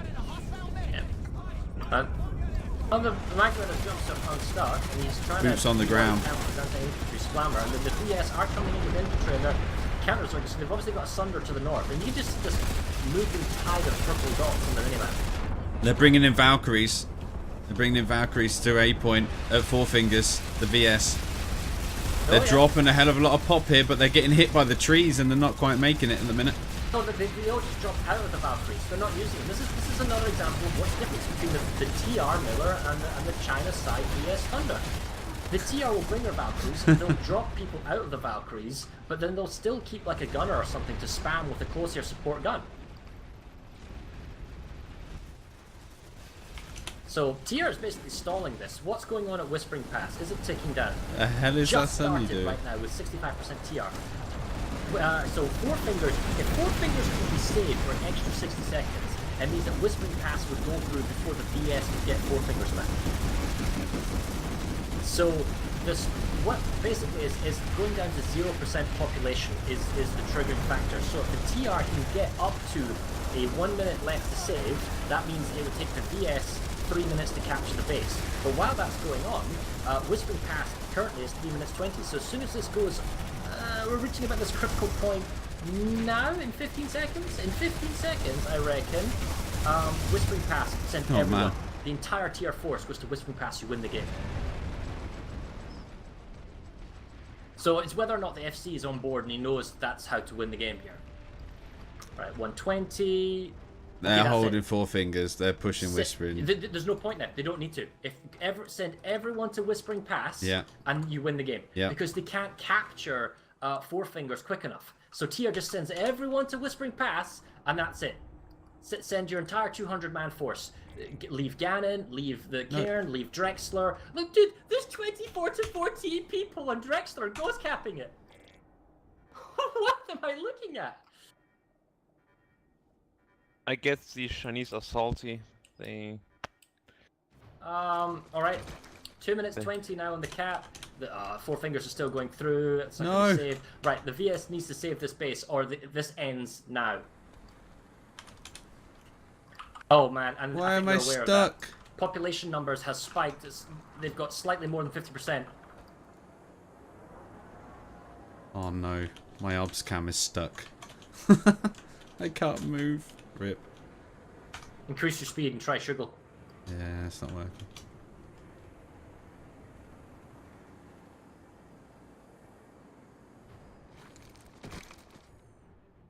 Oh, come on.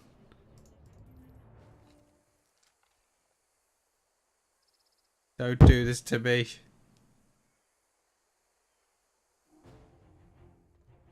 And this is brutal stuff. The VS have saved this. The TR doesn't need to be like, so clearly, I don't know if the FC's chosen to do this, but nobody's actually moved over to Whispering Pass.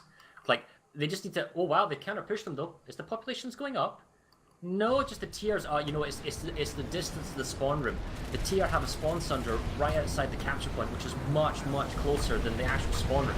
The VS have spotted the spawn sunder, however. He's driven right past it. He probably had the intention to deploy there himself. But now that it's known, oh, there's even a Prowler defending that sunder. And oh, there's Galaxies, the Air Force, Valkyries. The TR are just all redeploying here, TR's turning up.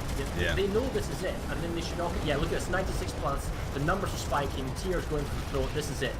The VS has 48 to 96 at Fort Drexler, and 24 to 48 at Ganon. It's just like, no, that... I don't understand why they're there.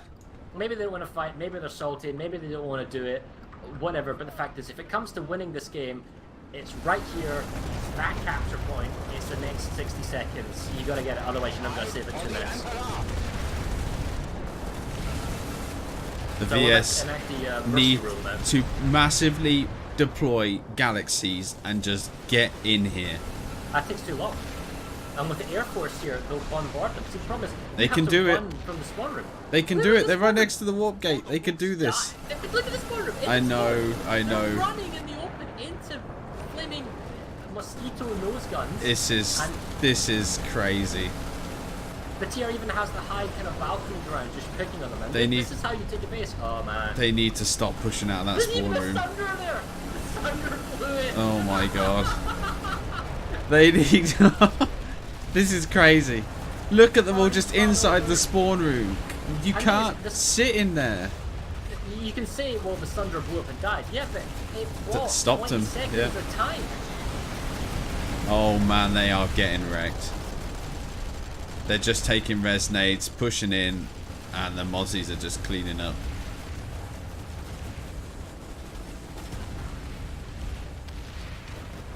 "48 seconds. Well, my fears at the beginning have somewhat been realised.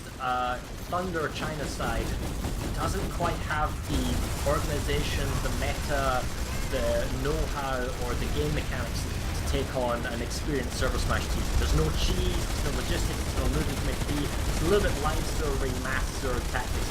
But even then, what was going on with the entire eastern flank being abandoned? I don't know. I really don't know what was going on. So the VS are trying to push, but there's just not enough. 15 seconds left. This is going to be the end of the match. 10 seconds. Even a harasser. There's a harasser in the capture building with the cobalt. They're trying res nades and they're trying to push. 4 seconds. They're pouring in, but it's too little too late. End of match, end of match. Oh my god. That's it. That is it. That's it. 26 kills on the top of the scoreboard. 19, 23 and 18. Highest for VS was 5. 2 BPR. Congratulations to Milan.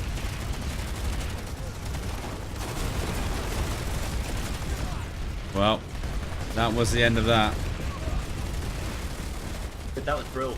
That was brutal. And they're still fighting, and they're still going to harass, and I hope that there's a map freeze. There isn't a map freeze, there's no admin, but the score is 82. 82 to nothing. I could jump on an admin account. Had I known there was no admin on, I would have done the admin account, but no matter. Well, there you go. That's it. Do we have any English-speaking FCs for the China team? Yes, I make If you would be so kind as to ask for the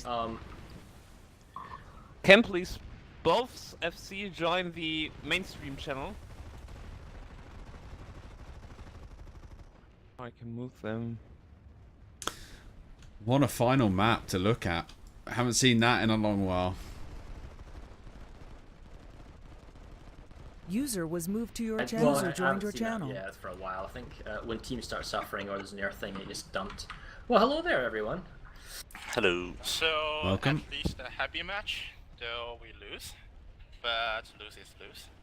That is true. So, I guess, why don't you tell us, how would you like to be announced? Pele Motong? Yeah, yes, me. For one of my FC told me that he saw at least 3 TR Max use AI weapons in them. That can be looked at in the stats layer. We've got the stats. We saw it in the VS as well. Yeah. So, what I want to say is, I can't still get fighting out of their mind, and they think Wheeler break the rules, and they do it as well. I don't think it's right, but I'm sorry, but I'm sorry about it, but I. Well, look, we will look into the stats. Don't worry about it. We'll look into the stats. We'll see what was happening and that type of thing, and we'll go into that. But in terms of the gameplay, right?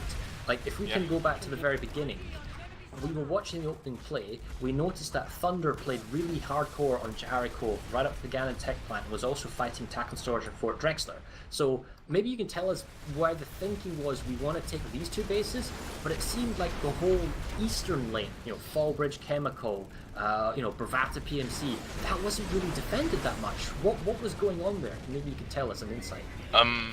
Sorry, but I can't answer this question, for I am not Force Commander.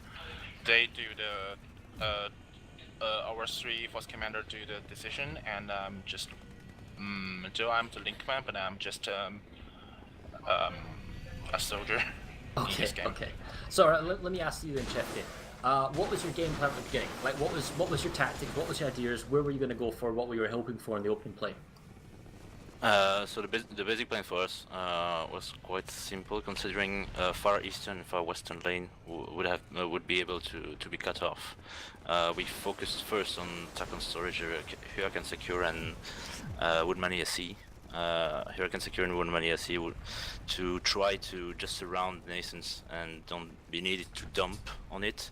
But Chinese did, so we had to reply on it, by the way. So we finally dumped there as well. And yeah, because just Nascence and Hurricane being neutral, so we had to be around there as much as we can. And did you expect the tech plan at Ganon to be so heavily contested? Because for a time it felt like the map had 90% of the map had 10% of the population, and then just Ganon had everybody.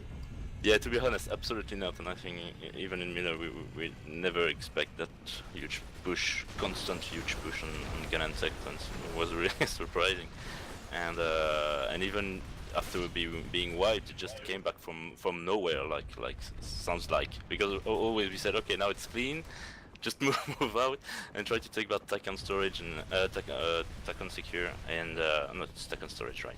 And reach out this theory to cut that off and finally kind of secure the Ganon lane. But each time after only 1 minute and a half, they were already back on points, and so we always had to send people over there. So it was pretty annoying, to be honest. So it was good play for the first time. I mean, for the first and 2 push. But maybe Chinese try too hard. I mean, missing about the other lanes. So for this time, we also, as you can see, we have no Air Force. So I wasn't sure about that because I was sitting in the air platoon. We don't have a specific Air Force squad or someone like that. I don't know why actually, but. So can I ask then, how many did Miller bring? Like, how much was your dedicated Air Force to do, Chef? We had 25 people in the air platoon, totally dedicated to it. And they, 96% of the time they're doing ground pounding. So, and it was also I wanted to ask that to Moton, because we didn't see any air platoon, but now I have my answer. So. Yeah. This is actually based on this time when we organized this team, some of the aircraft players do not attend. I don't know why, but it's not their fault, of course.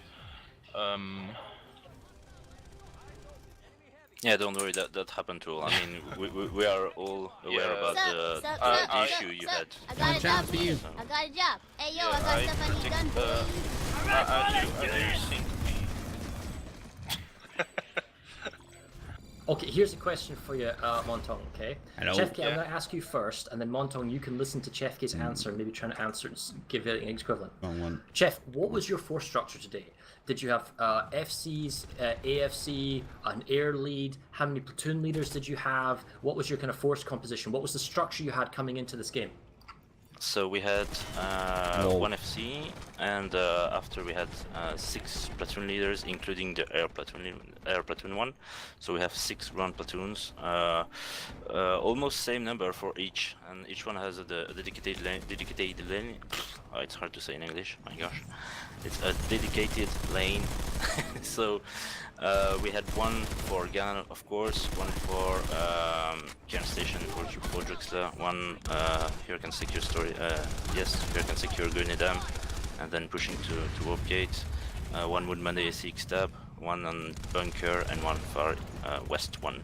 But almost all the time, because of that Ganon push, they were very few time only on their main lane. So it was just, okay, they are responsible of their lane, but they were not really fighting on it. And I guess the question to yourself, Montong, do you know what the force composition of the channel had? Like, was there like 1 leader? Did you have like platoon leaders? That type of stuff. So we have 3 force commanders. And no med kits. Each commander have 60 people.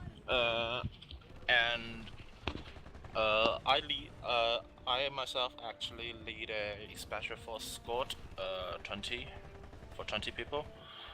And I think for one force commander for one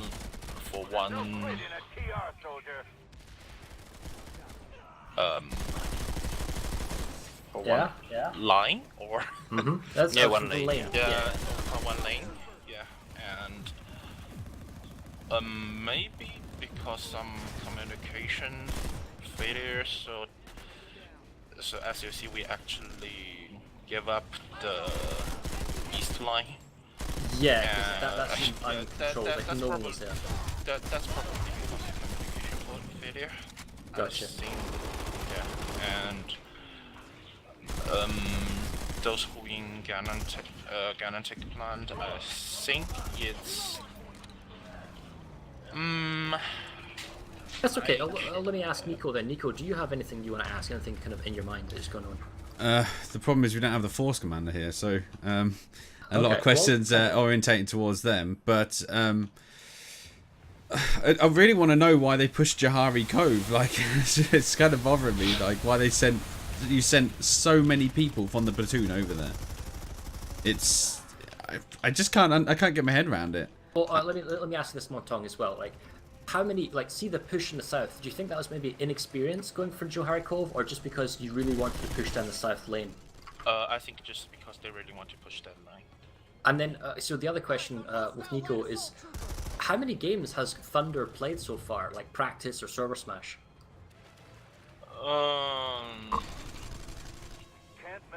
So the main part of the Thunder and Star server team is like the old Chinese side, or the Chinese side just have one game against the German side.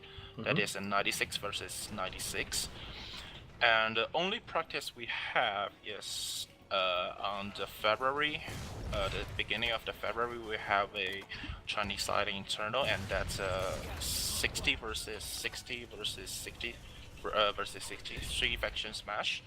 But it's not on Hossin, actually it's on Isamir. And we do have go to Miller's server and try our best to keep Hossin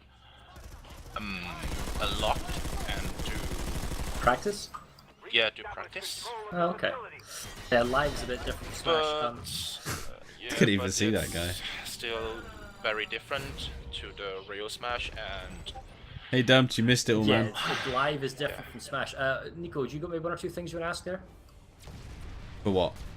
I sent you a text in the TeamSpeak. Oh, sorry. I can't see the TeamSpeak. Okay, I'll ask the first one. So, do you think that China side Thunder can learn from this, what can be a very brutal experience? It can be very disheartening. Do you think Thunder will come back? They'll play maybe against Cobalt or Emerald or something, or maybe Break, something along those lines for a kind of follow-up game? And do you think you'll maybe learn from this experience, communication breakdown or understanding the mechanics or multipliers, that type of stuff? This is the first thing I want to say is we may not do any Smash in the following years, for one of our main FCs was seriously injured in a car accident before the Smash begins, and another thing is I think they are no longer interested in this kind of Smash, so I don't know whether they will do it again. For Ghost to contact me and discuss whether to ServerSmash between Thunderstars and Cabot. And what if you played with Connery? Would you think that might be something? If you like as a Connery group with people from Thunder? First, the time difference is a huge problem. Oh, of course. As you know, yes, Connery is a special server for it always on the peak, population peak, all day long. For sure. Yeah, and another problem is yeah, the main problem, I think they are no longer interested in this kind of match. It's okay. Maybe there can be like a community Smash, and maybe they can contribute in that sense, or play outside of a Thunder group, right? So we do have somebody attend 2 or 3 times. Oh, there you community Smash, yeah, and do good. Did you find it? Do you find this sort of thing enjoyable? Like, or did you find it more of a chore than anything? You know, you wanted to experience it, but you know, it's probably not your thing. That's why you don't want to do it again. Or no, it's is it just the organization? Like, you just don't have that person with experience to lead you? It's impossible to have no person in China. I just think they are not interested in it anymore. Right. All right. Well, let's focus on. So, Chefke, I guess congrats are in order. You won, and it didn't seem like you played nice or gentle. Was the outset to be as a standard Miller, as aggressive as possible, as cheesy as possible? I know Despa was cheesy as possible within the gameplay. Was it just straight up be as competitive as you could be in this particular game? So, the point of this? How to explain that? So, they were kind of two-way in the preparation. First thing is, we thought, okay, it won't be that hard. Maybe it's like we thought maybe something like against the Korea side. It's broken. And then we saw how Bug report. Chinese were hyped. Rail, please. Bug report. People from the German side called us. Yeah, just be careful because they can do quite good. So don't take it too easy at first. And then we saw them popping on Miller during last weekend, and we just thought, okay, so they are really hyped for that smash. Well. And we just thought, okay, we have to be sure. So we are owning a crown. So you know, if you take things too easy, you can crush yourself. After the tournament in the tournament in 2015, Cobalt just smashed Miller. What a shame it was. So it's always a risk when you have a crown and you have a match to don't do good and you underestimate your opponent. So we have a kind of lane like, okay, we push for 70% and after we will see. And after that we just have some people, you know, want to warp gate as fast as possible. Some others don't want and want to join a bit. So yeah, I was concerned about the whole 2 hours, thinking Thunder's untested, and I don't know, you're gonna have a lot of time to get to the warp gate if you do that. So yeah, that was interesting. I mean, all right, let's go with parting shots here. Is there anything Chefke or Motong that you want to say to each other before me and Nico head off? I just want to thank Motong and the Chinese to have the balls to challenge Miller, because all server didn't want anymore. So thanks for that, by the way.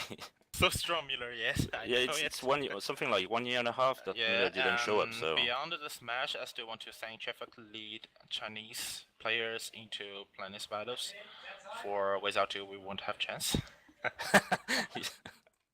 We can discuss that after. Can I say, whose idea was it to come out of the tech plant after you resecured it, and then the VS like came back in? It was like, I think 3 or 4 times you went out of the Ganon tech plant, and then the VS then came in the other entrance, and then you had to come back in. It made a thoroughly enjoyable 20 minutes, but like, you eventually learned to go and kill the stealth Sunday and to stay on the point. Like, was that someone just trying to be quick and tactical, or? Sorry, but I'm not focused on that point. I'm focused we're talking about Chefke. Yeah, TR, sorry. Yeah, that's the thing is, the thing is Chinese. I don't know how much Sunday they are able to deploy around the base, but it's totally insane. So there is always one you finish by don't see, and everyone spawns on it. That was totally insane. Yeah. We saw that on Miller as well. They just deploy tons of Sundays around the base, even on useless spots. But it makes them able to buy I don't know which way, just come back on point, and that was pretty massive. And maybe some people missed about that. I wish those guys who deploy the Sundays are playing on Cobalt, because that would be really helpful. Yeah. All right, well, me and Nico are going to jump away. Thank you very much for talking to us, guys, Chefke and Montong, and I hope to see you guys again sometime. Yeah, thanks to you guys. Thanks, guys. It was really good. You were moved. User joined your channel. Okay, so that was interesting. Yes, it was very interesting. It is as I feared. I think we didn't want it to happen, but it happened. It was a chance. Like, it's like whenever a new server comes into it, like when Briggs came in for the first time, or when the Crown team from Korea came in. When you come into the ServerSmash environment, it is different from live play. You can't redeploy spawn rooms. You can't just zerg everywhere. You can't just dump population. You got to be smarter about it. Miller got smashed for the first year and a half or something of ServerSmash, something along that line, until they finally got their act together and copied what Emerald was doing and then did it slightly better. And that's how they, they won their games and whatnot. So it takes time, dedication, patience, or just the desire to learn from your mistakes and then improve. What did we do wrong? Communication. Okay, how is our force composition? 60 people to one leader? That's too many people. Let's split it up, down. Things like that to make it easier. Like, and then when you're attacking a base, do we spawn in the spawn room or do we kind of do stealth thunders or other things? And then the Air Force. The Thunder side here agreed to the rule set of Miller, which means they agreed to air, and that's one of Miller's strengths. Choose to do what happened in the Community Smash. No Air Force, no Liberators, no ESFs, Empire Specific Fighters, just go with Valkyries and Galaxies. That would have made life so much easier for Thunder if they didn't feel that they could compete in those rules. I think it would have been definitely. I think it would be different on the battlefield if they didn't have air to counter, attack from the TR, because the TR air was so strong. They had 5 Mozzies pummeling the spawn room along with the platoon. They just couldn't deal with the amount of thing. And I mean, they did kill a lot of Mozzies. There was a lot of lock-ons, a lot of rocket launchers going left, right, and center. But they just kept coming back. They had a dedicated air squad, and they're so good at doing what they do because it's what they do every day. They farm enemies on the ground, And with the fact that, I mean, how many scythes did you see after the first 10 minutes? No, it's not there. After the open play, and this is another thing, they would fly their Air Force in and then they just drop out their vehicle. They wouldn't try and stay and compete because, and I understand that's very difficult. If you don't have an Air Force to deal with an enemy Air Force, that's very, very challenging. But that's the thing with Libs and Galaxies. They can spawn Libs and Galaxies to kill Mozzies. You've got Pelters, you've got the Shredder. You've got the Bulldog. You've got everything to be able to shoot at enemy air and be competitive at the same time if you're not a very good pilot. It's just they didn't do that. So, I mean, even the Valkyrie is very good. You sit 3 or 4 Valkyries against some ESFs. There's not really much they can do. So... Yeah, well, anyway, the fact is, China came, they played against Miller. Miller, even though there was some hesitation that the fact that the team was inexperienced or new or lots of fresh blood, you just need that backbone to lead people where to go, what to do, and that's all it takes. And then the only thing you can further refine is the organization of how you attack at base, like what extra cheese do you bring, which, in this particular instance, when you just mass zerg tons of people on tech plant, didn't necessarily to show itself. You just kind of, grind it out. So that's us. That's the end of our ServerSmash. I guess we need to say thanks to everyone who watched, and hopefully people enjoyed A, playing, and B, taking part. I don't know when there's going to be another one, Nico, but when something comes along, I'm sure we can talk about it and maybe do this again. I believe there is the Community Smash date, which is being set at the minute. June sometime? There's the date is up for a vote at the minute on the Community Smash Discord that I saw. There you go. So a few months and we can do that. Yeah, I think it's around June, July. I think I saw some of the dates, but it's definitely in a few months, and that's the next one that's going to be planned. I think that's going to be the same, a 400 versus 400 again. Community Smash, probably a different rule set. I think maybe they're allowing air into the next Community Smash, because obviously it was banned from the last one, and it certainly would be good. Yeah, indeed. Yeah, because the thing is, unless you balance the teams well, it can tilt another way, and it's always very fun to watch a close game. And this game, even though it was kind of one-sided, it was still fun to watch those massive, counterintuitive mega plays from Ganon, which are like, you shouldn't be doing that. I like what you're doing, but you shouldn't be doing that. I like the Ganon tech plant was definitely the highlight of today's. It was really great to watch, and that Zulu with both platoons fighting across the point, like one goes in, one goes out, one goes in. It's just amazing to watch. But it's just a real shame that lack of experience and poor communication probably from the VS side have you know, didn't make it as contested as other matches. It's such a highly refined game mode, isn't it? It's such like ServerSmash is such a niche game mode. Yeah. In Planetside itself, a niche game of this scale and of this complexity, that when you get hundreds of people playing, every little extra edge and how well do you play, how well you trained, how well is it, makes a huge difference on the outcome of the game. And until you get to, and it's like one small little difference, like the last community slash we had, one small difference meant that the red team was overpowering the blue team and was slowly gaining the edge. And it's very difficult to get two teams that are equally balanced, because the small edge then just gives you bases after base. Yeah.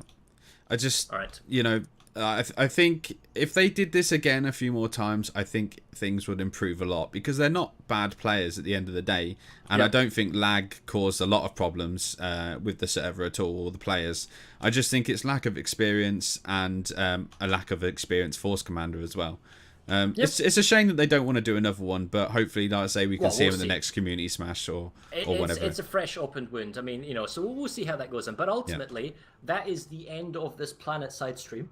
Yes. We're going to head off. You guys have a lovely evening, afternoon, morning, wherever you are in the world from watching.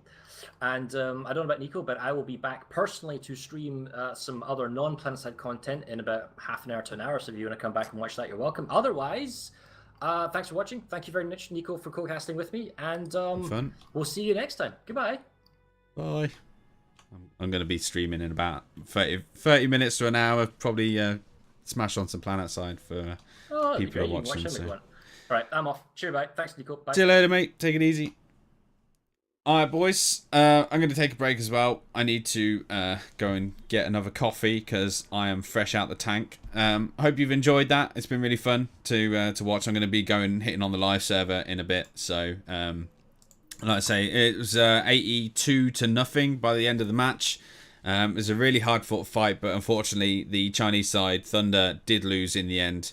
You know, it was really fun to watch. And Ganon Tech Plant, if you didn't watch it from the start, certainly get to the Ganon Tech Plant bit, rewatch it, because it's really great to watch. So it's really fun. There's an official side live stream about ASP. Yes, there is. Yeah. Anyway, so I'll be streaming some Planetside in around an hour or so. So be sure I'll be on live. So be sure to come check that out. Okay. So thanks so much. I mean, if anything comes up, just messages in Discord. Okay. Yes, mate. All right. Well, hopefully we're doing another one as well. So I'll see you boys in a bit. Thanks for watching. And I'll see you next time. Peace. User left your channel.